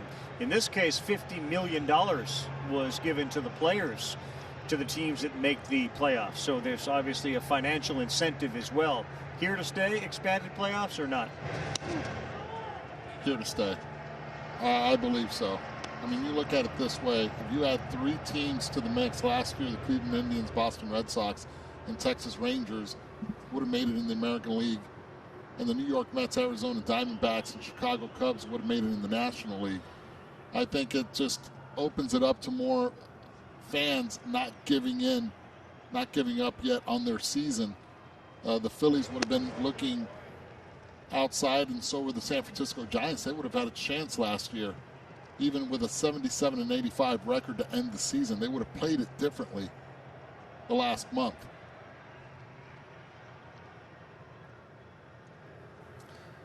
Well, I'm all for expanded playoffs this year, Ravi, but when you play 162 games and you run away with your division, and then you have to play a 3-game series to start the playoffs, it takes a little bit away from, you know, the integrity of 162 games, that you can, you know, blow everyone away for a long season, and then you got to play a 3-game series right off the top, and anything can happen in a 3-game series.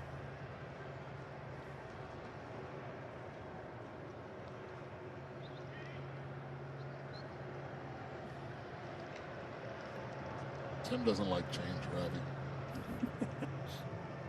Ravi. He doesn't like change.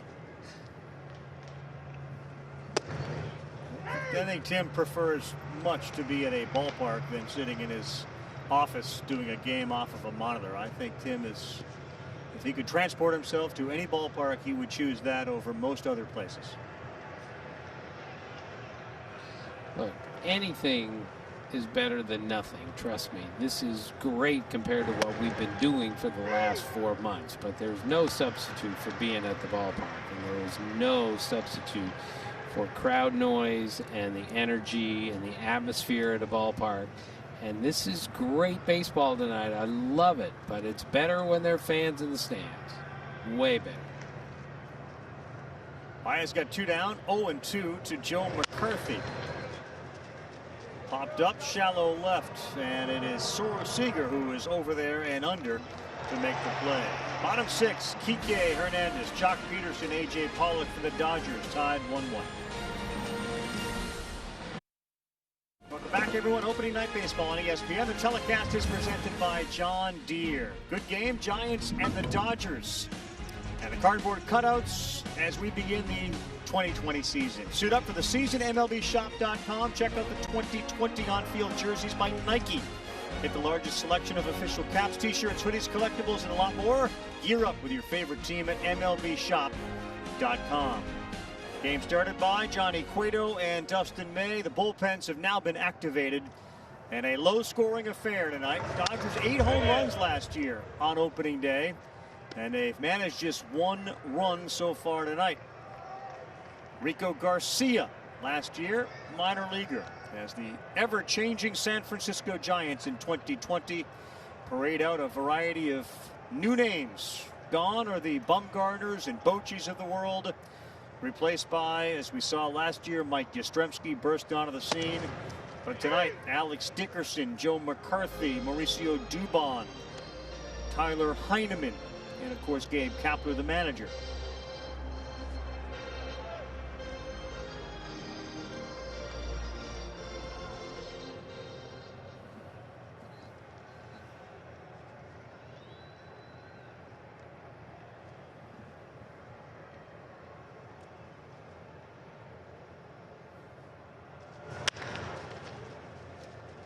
Kike Hernandez tried to bleed one in there, but not this time. So he's 2 for 3, retired. Thank you to everyone who worked together over the last few months to help each other out. Like our fans who colored this commercial while staying safe at home. Beautiful, isn't it, Red? I mean pink? I mean teal? I mean whatever's going on there?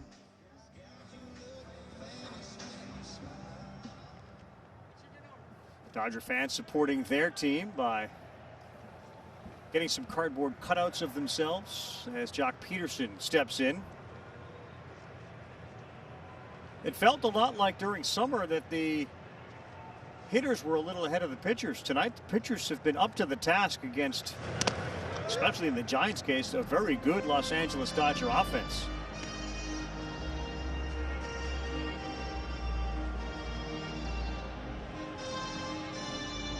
They've been aggressive. They've been able to hit their spots well, and I give a lot of credit to Johnny Cueto going out there. 5 hits, 1 run, and the same with Dustin May. Last minute call to throw an opening day game at Dodger Stadium, an empty one at that.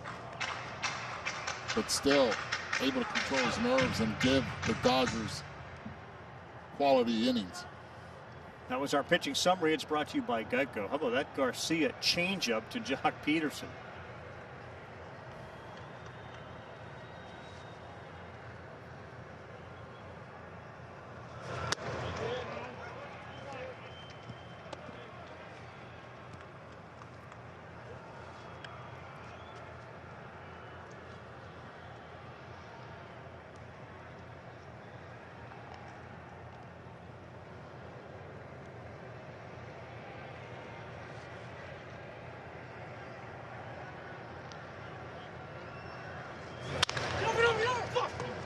Peterson beats that one into the ground, and the flip to Garcia for the out. Jock Peterson, you can hear because the stadium is empty. Upset with himself, an expletive. He heads back to the dugout. Ravi, I covered that fanless game in Baltimore in 2015. Buck Showalter, then the Oriole manager, told me, you have to be real careful what you say when there's nobody in the stands, because everyone can hear you, meaning you can't say too loud to somebody on the bench because the first baseman, say, can hear you. He said it was so quiet. He said we didn't even need our bullpen phone. I just got on the top step of the dugout and yelled, you better get Britton up, because there was nobody in the stands to make any noise. And that's what we're seeing to some degree here.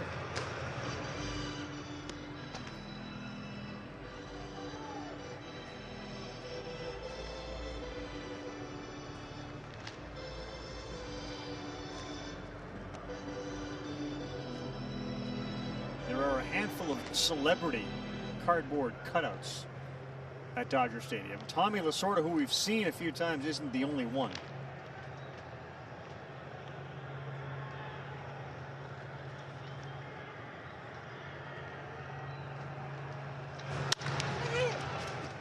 And that one is deep into the hole, and it gets through 2 different defenders. Dubon was shaded. Pablo gave it a run, and it got all the way to Joe McCarthy. So A.J. Pollock will reach base.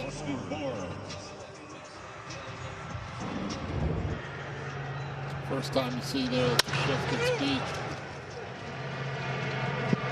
against the Giants. Vaughn trying his best to go to his left, but even if he would have fielded it cleanly, no chance to get Pollock on that one. That guy there, to Tim's point, Mauricio Dubon, is like, as he said, I'm trying to forget everything I've ever learned. He basically spent his entire life learning how to play shortstop. And he was supposed to play center field tonight, but they moved him over to second base. So here's a guy who is one of those Swiss Army knives. A lot of Giant players are that way. Doing a good job so far through 6. As we welcome back baseball, MLB would like to honor, remember, and thank the frontline heroes who continue to lift up their fellow citizens during the COVID-19 pandemic. You see Brandon Crawford, Evan Longoria, Hunter Pence, Gabe Kapler. They took to social media honoring local nurses on National Nurses Day. So we echo the thoughts of all those who have been so great in their efforts to fight the COVID-19 pandemic, the frontline heroes. And the front line, the second line, the third line, everyone doing their part. And an amazing effort by Major League Baseball and the players in particular to get this game back on the field. There was all sorts of skepticism going into this thing that this was ever going to come to fruition. And the ability of the players to pull together, do what was necessary. Here we are starting a baseball season on July 23rd, 2020.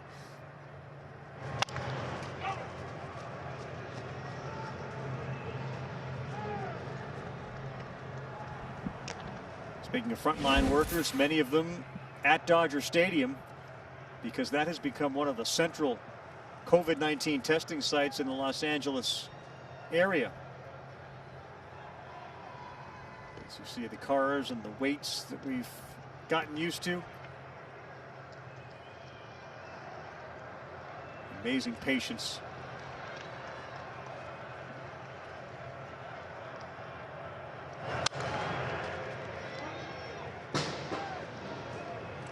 Ravi, some of these teams have just been so careful. One of the Mets told me that he got his temperature taken twice before he got out of his car. Every day he went to the ballpark during summer camp. Then he waited in line to get into the ballpark, had to answer all of the questions, go through all the tests just to get into the ballpark. And then if he left the ballpark for an hour to go get something to eat at any point during the day, he would have to go through the whole thing again. It's just another reminder how careful these teams are being with the health and safety protocols, because they have to be. Otherwise, who knows what it could lead to.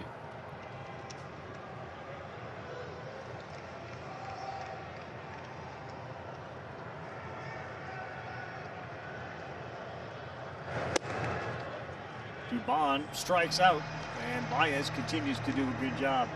You know, one of the things I worry about, Eduardo, I guess, is this idea when a player tests positive, somehow some fans are going to look at that and be suspect of the behavior that led to it, when in fact you may have done absolutely nothing wrong. And you'd hate for a player who tests positive to be cast in a light that wouldn't necessarily be warranted. Let's hope that doesn't happen. Pitching change in LA. Social distancing, as we remind you that T-Mobile is your ticket to the game. Now through August 3rd, customers can score free MLB TV at T-Mobile.com/MLB. Looks like Clayton Kershaw out there.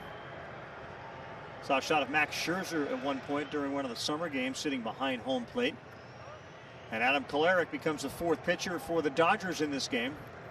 80 games last season, a 3.27 ERA, a whip of 1.16. Submariner on the ground, Seager. 2 down. Ravi, Kolarek had more one-batter appearances than any pitcher in the league last year. So he's one of these guys, you have to use him properly. So they brought him in. He only has to get he only has to face 2 batters here if he gets them both out. But with 3 left-handed hitters in a row, he could get the final 2 batters in this inning and then face Mike Yastrzemski to start the next inning. So this is where the strategy comes in. And guys, really quick right there, and it's something that you rarely saw Bruce Bochy do, and now you're seeing Gabe Kapler do. They just hit for Brandon Crawford, lefty on left, in the top of the 7th inning. Mickey Betts calls off Kike Hernandez. New administration in San Francisco. Dodgers try to break the tie with Muncy, Betts, and Bellinger when we come back.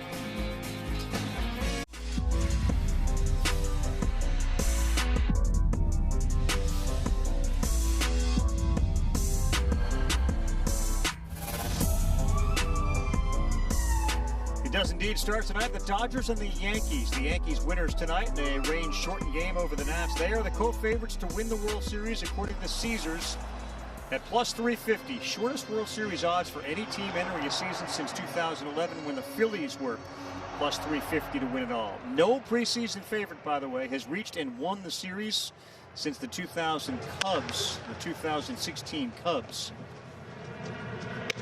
A lot of bullpen activity and a lot of outs, quick outs. Mookie Betts retired and Muncy retired. Here comes Mookie Betts. Infielder number 50, Mookie Betts. Guys, and this is Tyler Rogers on the mound, and he's here now because he's able to get not only righties but lefties out from way under. Watch how low Tyler Rogers releases this baseball. Very uncomfortable as a hitter. You don't see a lot of submariners in today's game.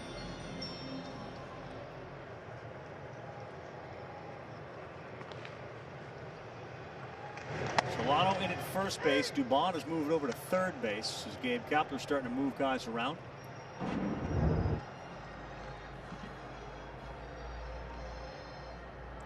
And Eduardo is a right-handed hitter. How much did that arm angle bother you, or did it? Well, the one thing you have to do if you're a right-handed hitter is change your approach completely and try to drive the ball to right center field every time you face one of these guys, because that ball will run into you. You have to keep your hands tight to your body. And unless they throw that pitch right there, that slider. And when he throws that slider, that's the one, because you're thinking the other way, you're able to then barrel it and pull it. Mookie wants that baseball.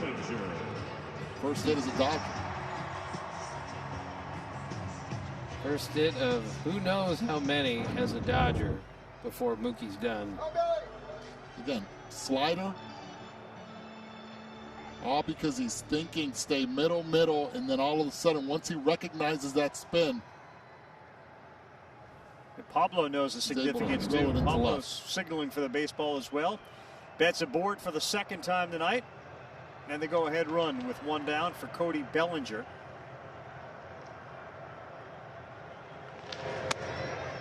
Rogers stays below the strike zone. He's got an identical mirror image twin brother Taylor, who pitches in the Twins organization. Tim, they are the 10th set of twins to play in Major League Baseball.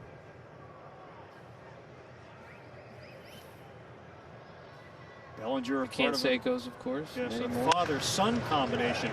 That one is slapped the other way. Fair ball. Let's see what Mookie Betts does as it bounces off that wall. And Betts into third base. Bellinger to second. Second and third, one down as the Killer Bees get it done here in the seventh. And we're going to hear about this combo for many years. The Betts-Bellinger combo. It stays out over. A good sign with the Dodgers every time Cody Bellinger hits the ball to left like that. Spin comes off the wall. Mookie sees the ball in front of him. He takes charge. No reason to need a coach. Great instance on the bases. Big spot for Justin Turner.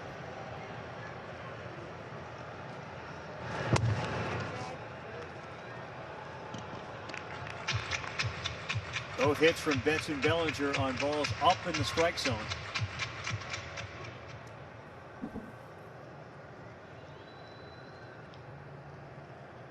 Infield playing in. Slow roller. Betts coming home, sliding in, safe. Mookie Betts gets that left hand in, and that base running intelligence gives it a 2-1 Dodger lead. It's about that jump, something that you practice and a lot of players take for granted. Mookie Betts does not take for granted. Donovan Solano now playing second base. Quickly throws the ball home. They're going to check this one. But watch Mookie. Always keeps his feet moving. Slides to the outside part. He's in there safe. No doubt he's going to be safe, and the Dodgers are going to grab a 2-1 lead. That left hand slides across the plate not lifted up, as you can see. A lot of times that hand will come up when they slide it. He stayed low, and Mookie Betts base running a difference here. He's got that oven mitt pad on also. Clearly safe. It all starts with the jump. He does, taking that secondary, never stopped moving his feet. As soon as point of contact, he was able to go. Great jump. Ravi, this is one reason why he got this kind of money. We know what kind of offensive player he is. We know what a great defensive right fielder he is, but he ran the bases and stole a run there when guys aren't doing much of that in the big leagues.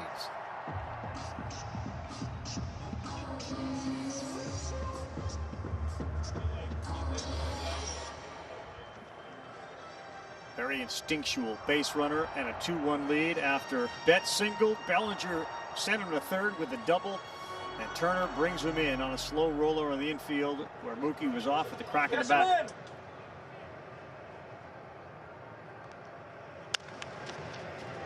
Ground ball fielded, and a rundown now with Bellinger. Turner gets to third base. Bellinger is going to get tagged out. That's a great job by Cody Bellinger. I mean, whenever you can get the defense to make more than 2 throws to get you out in a rundown, you're giving your offense a chance to get 2 runners in scoring position. Right there, Heineman was deked by Cody. By that time, he has both runners at second and third. He gives himself up. Nicely done.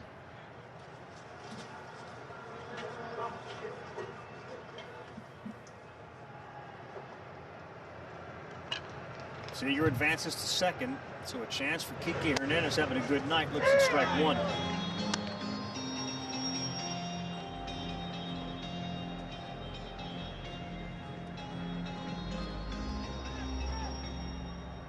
course, Hernandez playing second tonight. Gavin Lux, who was supposed to be their second baseman coming into the season, but had a difficult summer camp, showed up a little bit late for various reasons, and is not with the everyday team. There's a knock for Kike Hernandez. A big knock brings in 2 as Kike Hernandez picks up his 3rd hit of the night. And the Dodgers lead it 4-1. And you have to go back, and that's why Cody Bellinger is smiling right there, because that's a nice job of him getting those runners in scoring position. And Kike Hernandez maturing as a hitter, going the other way, side armor, just focused on staying that way with the fastball, and beautifully done. Gets the line drive, 2-run score, and then he takes second on the throw. Pablo struggling a little bit with his vertical there.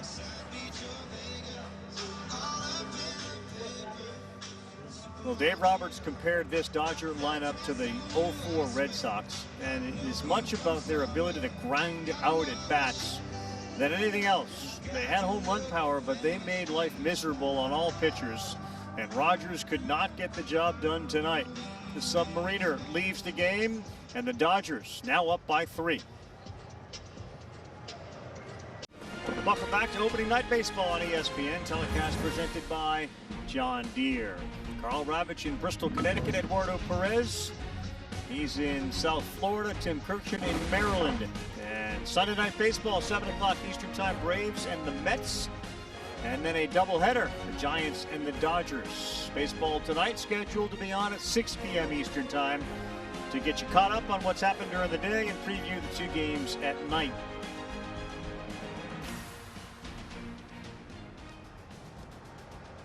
Danny Jimenez. Check this kid out. I want you to check this kid out. He has a very good fastball and curveball to go with it. If he gets that curveball over, very tough to hit. 2-pitch pitcher. They are high on this kid. Rule 5 made the ball club big-time strides after spring training heading into the summer camp. That curveball is going to play big for Mr. Jimenez. You know, Carl, the more I look, and again, I'm a big fan of the analytics, but fundamentals are just as important. And against a team like the Dodgers, the really good teams, they're going to take advantage if you don't do the fundamentals right. That rundown created that RBI opportunity, the 2 RBI opportunities there for Kike Hernandez. And that man right there is smiling. Right. Cody Bellinger did a great job in that rundown, and the Giants didn't do a very good job in that rundown. There's no way 2 guys should have been runners in scoring position on that play. 2-0 to Jock Peterson. Strike 1.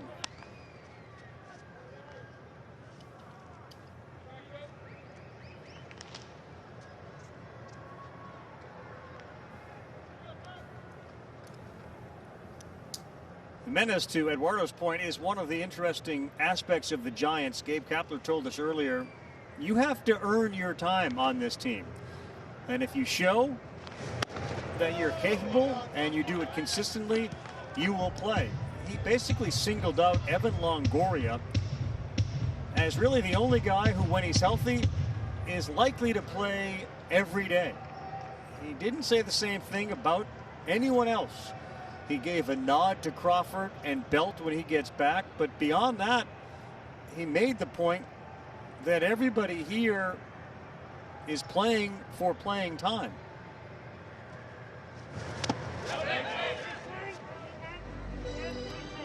Ravi, as we said, some of these Giants are used to this, of course. They had 64 players on their team last year, 23 of them rookies. So they're used to seeing a lot of guys coming and going. But you're right, that's Gabe Kapler's thing.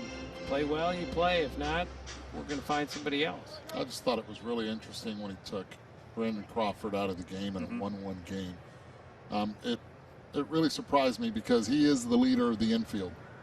And we saw the infield right there make a couple mistakes. And you need that leadership, that veteran presence. And you're sending him a message in the first game of the season that I don't believe that you can hit a left-handed pitcher, any lefty. And for a veteran, that's tough to take, especially with the new regime taking over.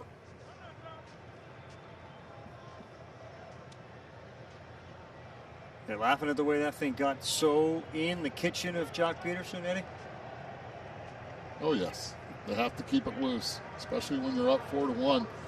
Those faces weren't like that when it was 1-1.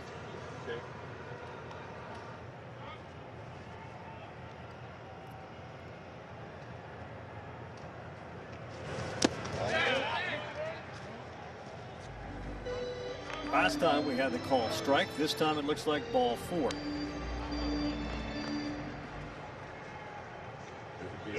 Tomorrow can only be better with Wendy's breakfast. Win with a breakfast Baconator, honey butter chicken biscuit, sausage egg and Swiss croissant, or a maple bacon chicken croissant free with mobile order purchase. Tomorrow's looking good.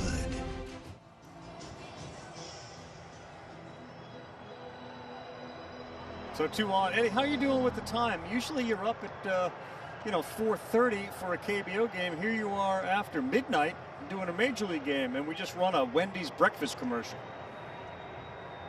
Yeah, it's a little different, but it's good. It's a good different. You ready for our next KBO game? Maybe we have to put the alarm at 3:30? Oh, no, not happening.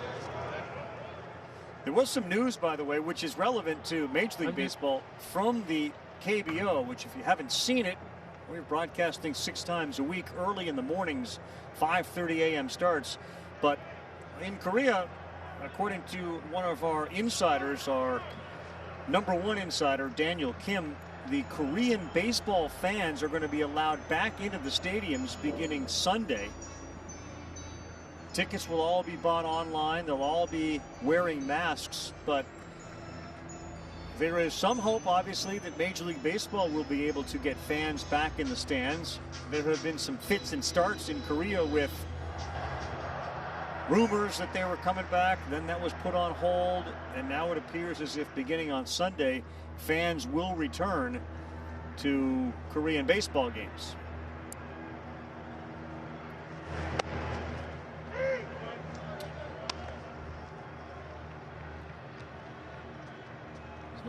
Darcy back in the KBO. Well, Danny Jimenez also becomes the 784th Dominican to play in the big leagues. First one being Ozzie Virgil. And many more follow.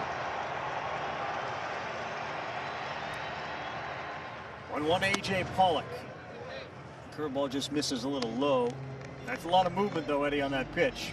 And he throws a fastball at about 94 miles an hour, a four-seamer. Looked like it nicked a little bit of the K-zone. I'm telling you, it's a 12-6, and it's a hard spinner. That's what the Giants look. Farhan Zaidi looks at all those numbers. This kid has a live arm, but that pitch needs to work for him to make the number one effective.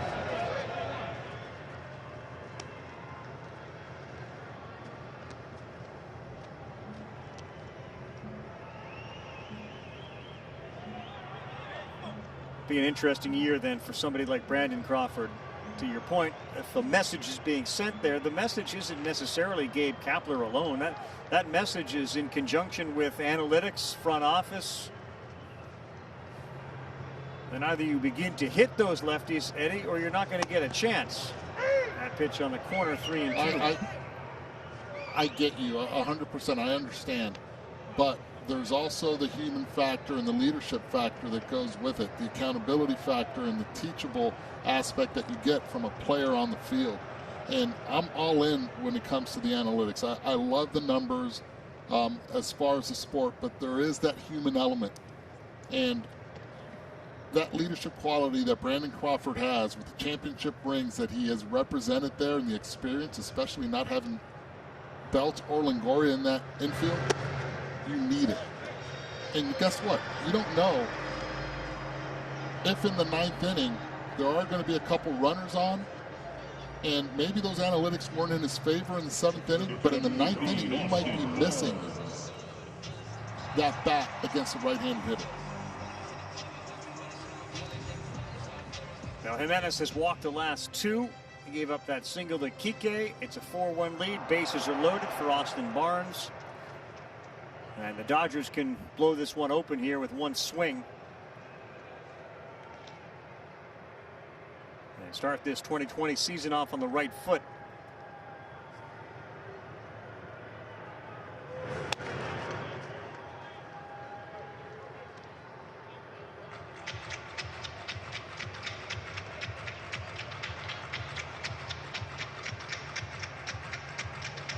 Austin Barnes in the game because of his framing. And most likely with Kershaw, he was going to be Kershaw's catcher with the late scratch. They left him in there, and they needed that leadership with May on the mound. These look like very good takes, Eddie, from the Dodger hitters, because that curveball looks like a strike for a long time, and then it drops out of the zone. Yeah, well, young pitchers usually have a lot of tells, and this, again, a fastball, curveball guy. The Dodgers have a lot of video personnel. Maybe there's something they're picking up. Here's David Garcia on the mound. Jimenez, sorry.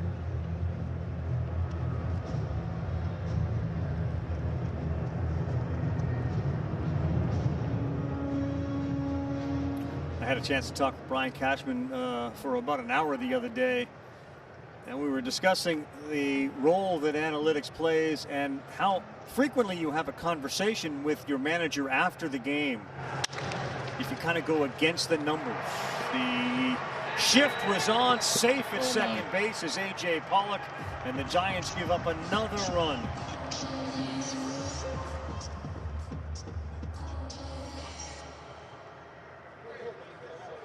Yeah, and this is, again, a little inexperience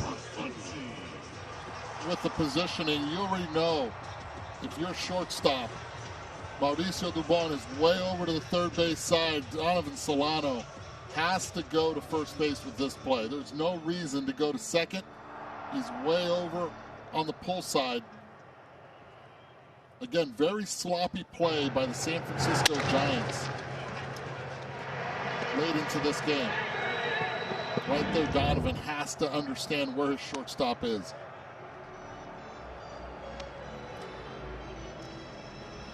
And part of the learning curve for the Giants and the growing pains this year is somebody like Dubon, who is being trained to play center field. Tonight has played in the infield. You just saw him coming from his natural position at shortstop, but there was no way they were going to get Pollock. The bases stay loaded, 5-1.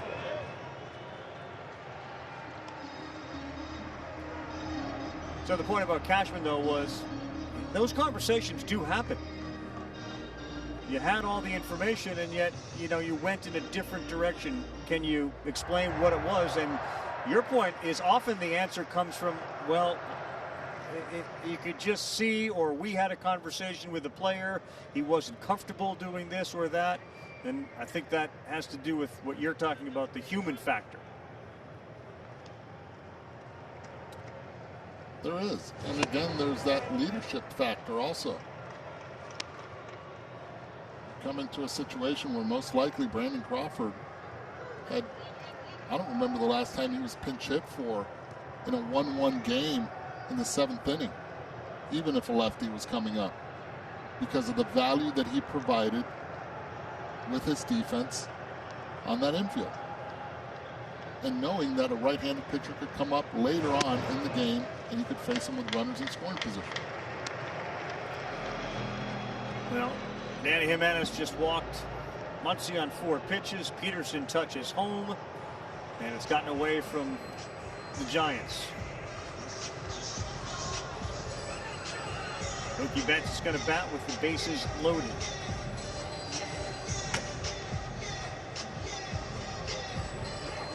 Also, the quality control coach is giving all the information there. Brandon Bailey, who's the pitching coach. Heavy hitter brought to you by Ram. And Mookie Betts got his first hit in a Dodger uniform, and right away said, I'd love to get that baseball. And his speed helped too as he slid that left hand inside that mid-is across home plate. It was a big run at the time, and since then the Dodgers have kept on going. And here he is with the bases loaded in a 6-1 game. 4 career grand slams for Mookie.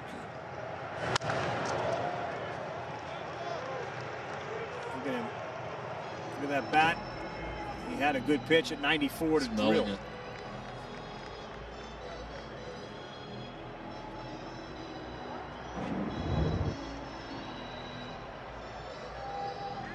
This was right down the middle.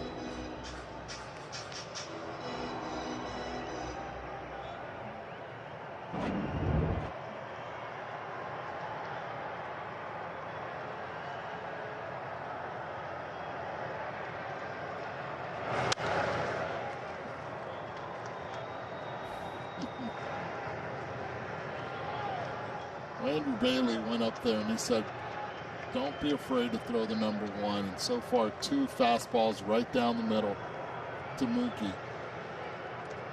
Now a little pressure put on Tyler Heineman. Want this curveball to be in the dirt if he's going to throw it. If not, go a little bit higher with the fastball.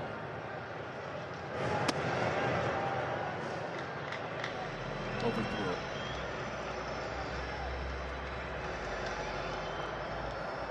You're Heineman, because of the inexperience that Danny Jimenez has on the mound, you have to let him know that if you want the curveball, you have to point out in front. I want you to hit it I want you to throw it in the dirt. I'll block it. You cannot assume that this young righty understands where he has to throw the baseball. 1-2 to Betts. Good pitch that time by Jimenez. Mookie Betts punched out with the bases loaded, but the Dodgers put a bunch of runs on the board. 5 of them. Then they lead it 6-1 as we head to the 8th inning on opening night of the 2020 season. John Deere. Nothing runs like a deer. Run with us. Dustin May started it. Pablo Sandoval and the Giants were 1-1 with the Dodgers until the last inning, in which the Dodgers flexed a little bit and scored 5. Mookie Betts got his first hit in the Dodger uniform. Made a nice play that we saw up against the wall there in right field in foul territory. As opening night 2020 starts with the Yankees winning over the Nationals in a game that was paused by rain and then ultimately called in the 6th inning. So Garrett Cole gives you 5 innings of one-hit baseball, picks up the win. Giancarlo Stanton hit a ball 459 feet in that game. It was a massive shot. He looks completely different this year than he has. He's just a little slimmer, a little more flexible. And again, the same way the Dodgers have a whole bunch of guys that can be MVP candidates, the Yankees have a roster full of potential MVP candidates. DJ LeMahieu came to camp late this year. I saw Stanton. And they didn't play him. So that's how deep the Yankees are. Yeah, the Yankees are, and again, they were helped in some strange way, of course, by the COVID, because Judge, Stanton, Hicks, they would not have been ready if we'd started end of March, but they're all ready, as Stanton saw today. And I saw him in spring training, and he looked less bulky there, and even more so today. And that ball he hit off of Max Scherzer, that ball was crushed.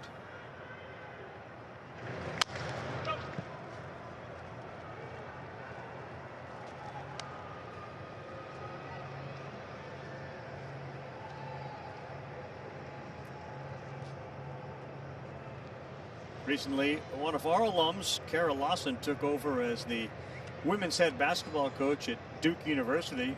And prior to that, had been working in the NBA with the Boston Celtics. The San Francisco Giants have a similar situation going on. That's in there for strike 3 as Kolarek picks up a strikeout of Mike Yastrzemski.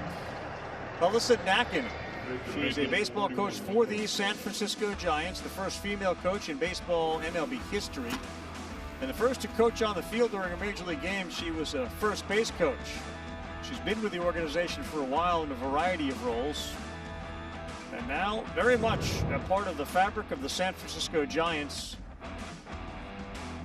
January, first woman to coach on the field.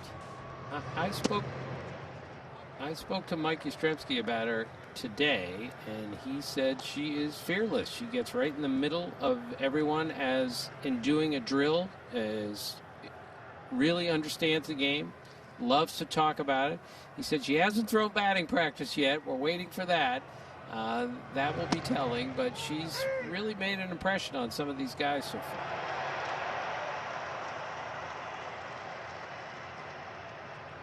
Eddie, you have a couple of daughters. Did you ever think you would see a female coach, let alone one on the field in Major League Baseball?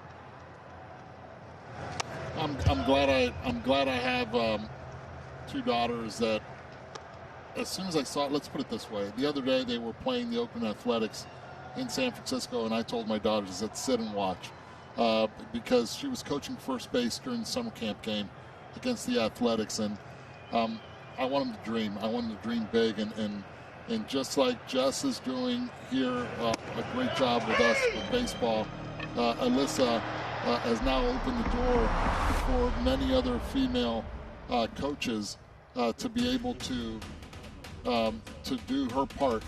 And again, you read the comments of Gabe Kapler. You've seen the comments. I've seen comments from Brandon Crawford saying, you know what, we shouldn't make a big deal of it because she's prepared.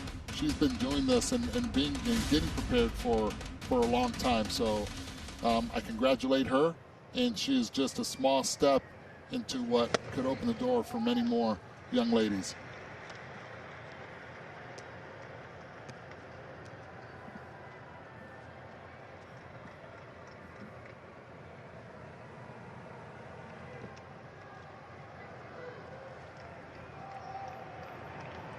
Kolarek, 2 strikeouts in the inning, and Pablo Sandoval looks at 1 inside, even the count up at 1-1. Dodgers got a good start from Dustin May, who was told yesterday, just be ready. Clayton Kershaw's back, tightened up when he was lifting some weights. It's good to see Clayton walking around. We saw him smiling, but Dustin May thrust into a starting role and did a good job. That velocity is outstanding. He looked composed. And then the bullpen has taken over for the Dodgers and given up nothing.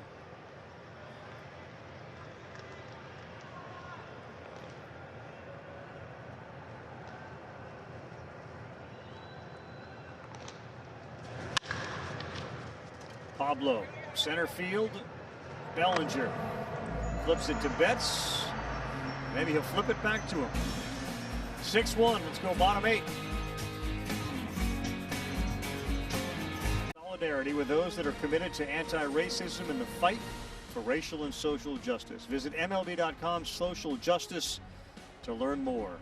Pre-game, the players all with their hands on a long ribbon, and then some hands on the shoulders of those that took a knee during the national anthem. BLM, Black Lives Matter, on the mound at Dodger Stadium. As we head to the bottom of the 8th, and Bellinger will lead things off for Los Angeles. Swings at the first pitch and fouls it off.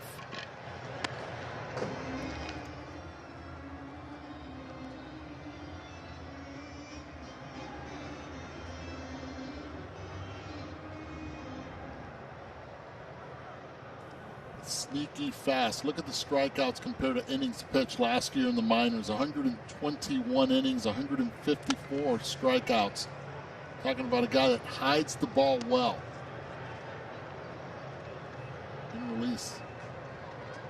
A little bit across his body. Good fastball.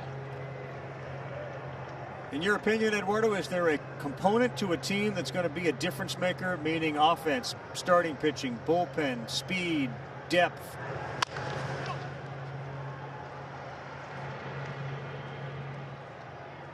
I'll say this, just given tonight, Eduardo, the amount of pitchers that have been used, I would think that the goal of Major League Baseball was to have fewer pitching changes. That doesn't feel like what we've seen tonight. Well, it doesn't, and again, it's what they don't want is one pitcher to face just this lefty and then all of a sudden having a righty face Justin Turner. They want the in-between innings changes to, that's okay. And that's what we're seeing Menez right now come in. But hitter after hitter, they want to at least accelerate the pace of game. Defensive swing right there.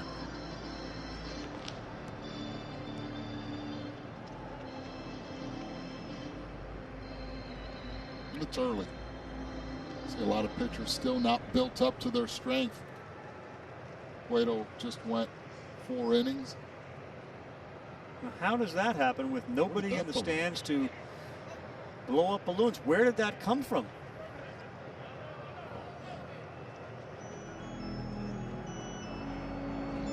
Maybe San Jose. It just dropped in, happened to fall at the exact moment so it would land on the infield dirt at Dodger Stadium.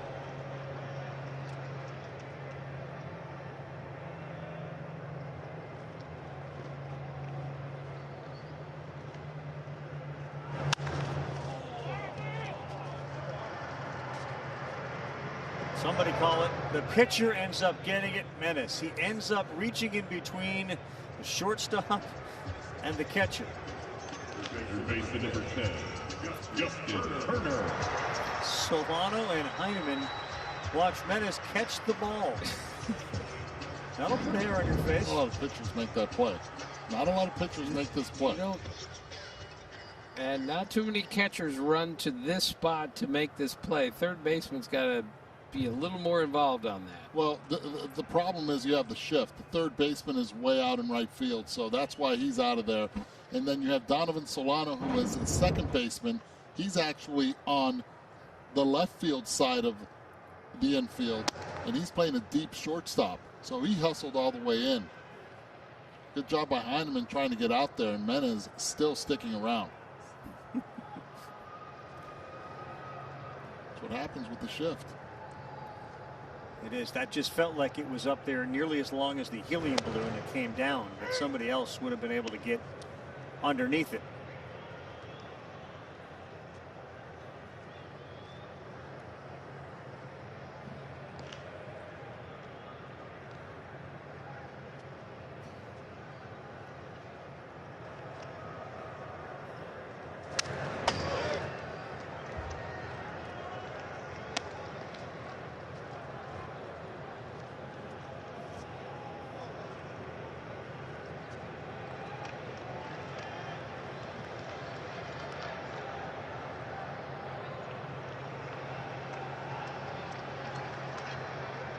course, the All-Star game this year was scheduled to have been played in Los Angeles.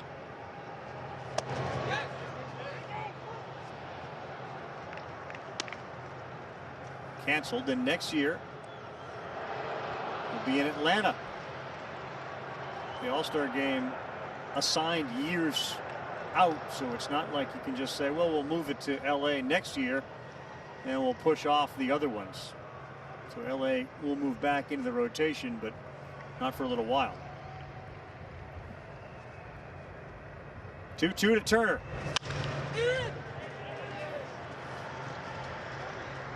Sliding effort not made by Joe McCarthy in right field, and Turner into second base, still hustling, up 6-1.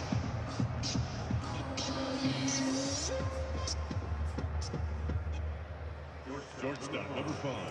Outfield playing really deep, and Justin Turner taking advantage of it, and he's loving it.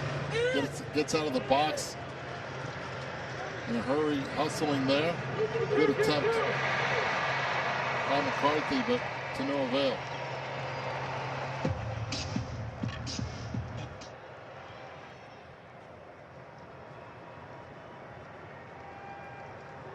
Eddie mouth was open.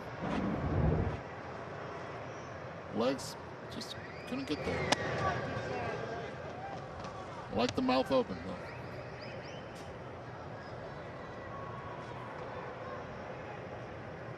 It's a big lead for the game.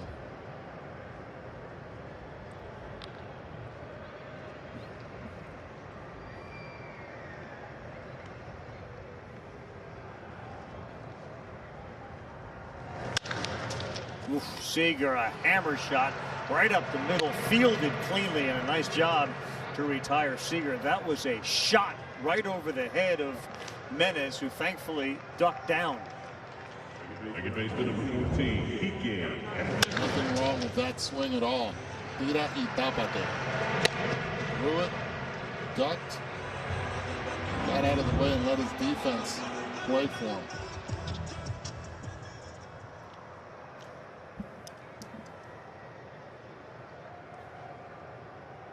Good play by Mauricio Dubon. 2 down.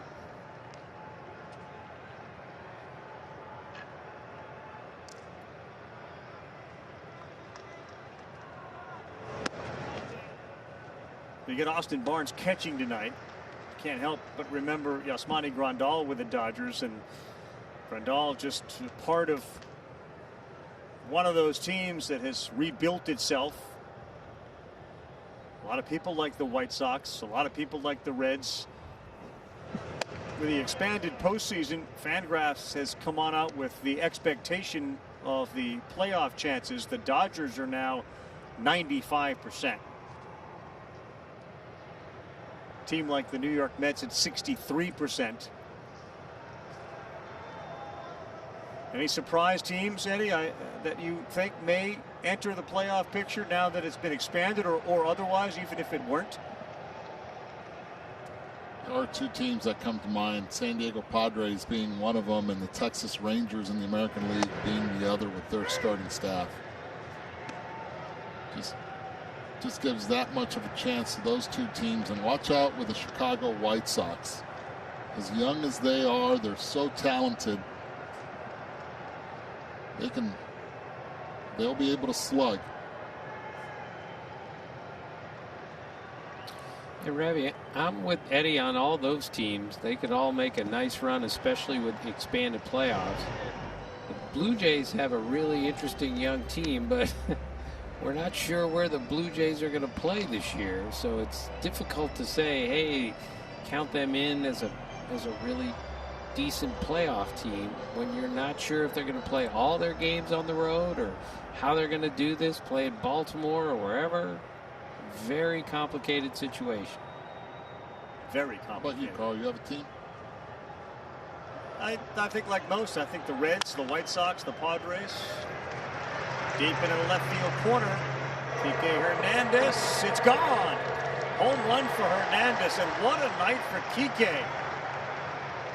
His 4th hit of the night and his first home run of the season.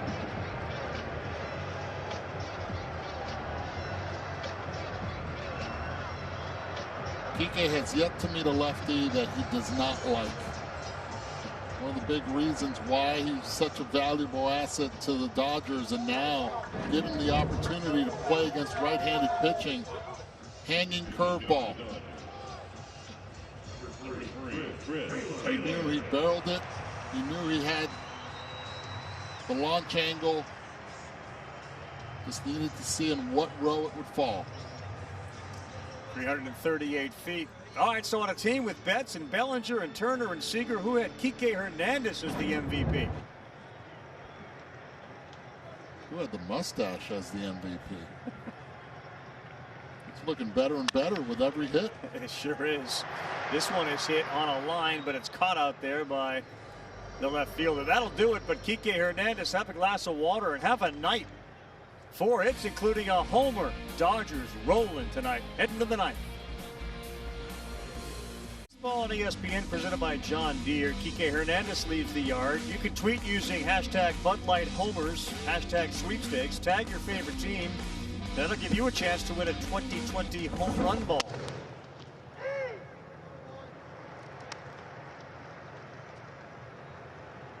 Well, the Dodgers bullpen is strong, although they need to find out what Kenley Jansen is going to give them this year. This guy, Raisel Graterol, throws at about 100. And if you recall, he was rumored to be involved in a trade with the Red Sox once, but they did the medicals on him, and they said they didn't want Brusdar. So he ends up with the Dodgers, and assuming he's healthy, this is a massively powerful arm. 92, and he gives up a hit to start.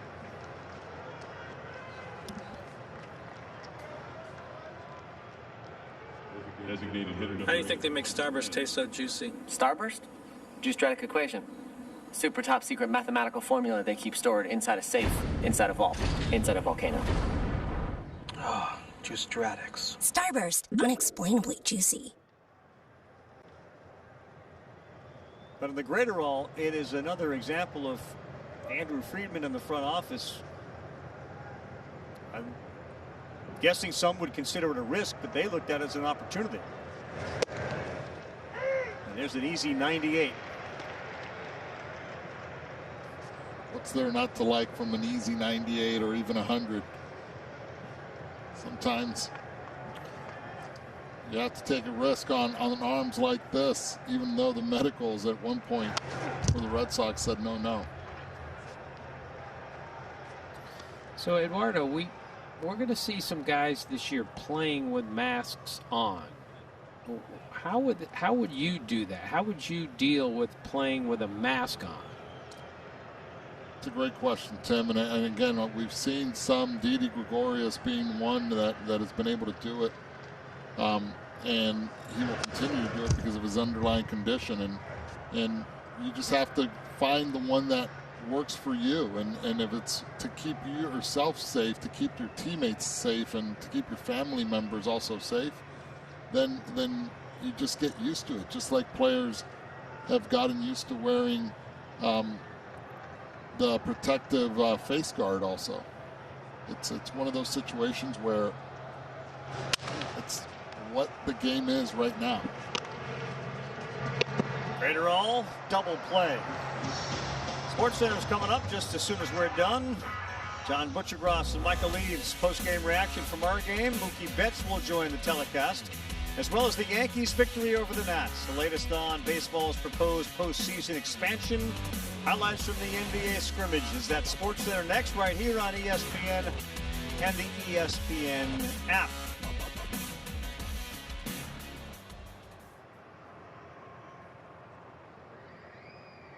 Picture of the Robinson family. Wonderful. Cardboard cutouts, and this may do it. Ground ball fielded and fired over to first from Turner in the shift. And the Dodgers win it by a final score of 8-1.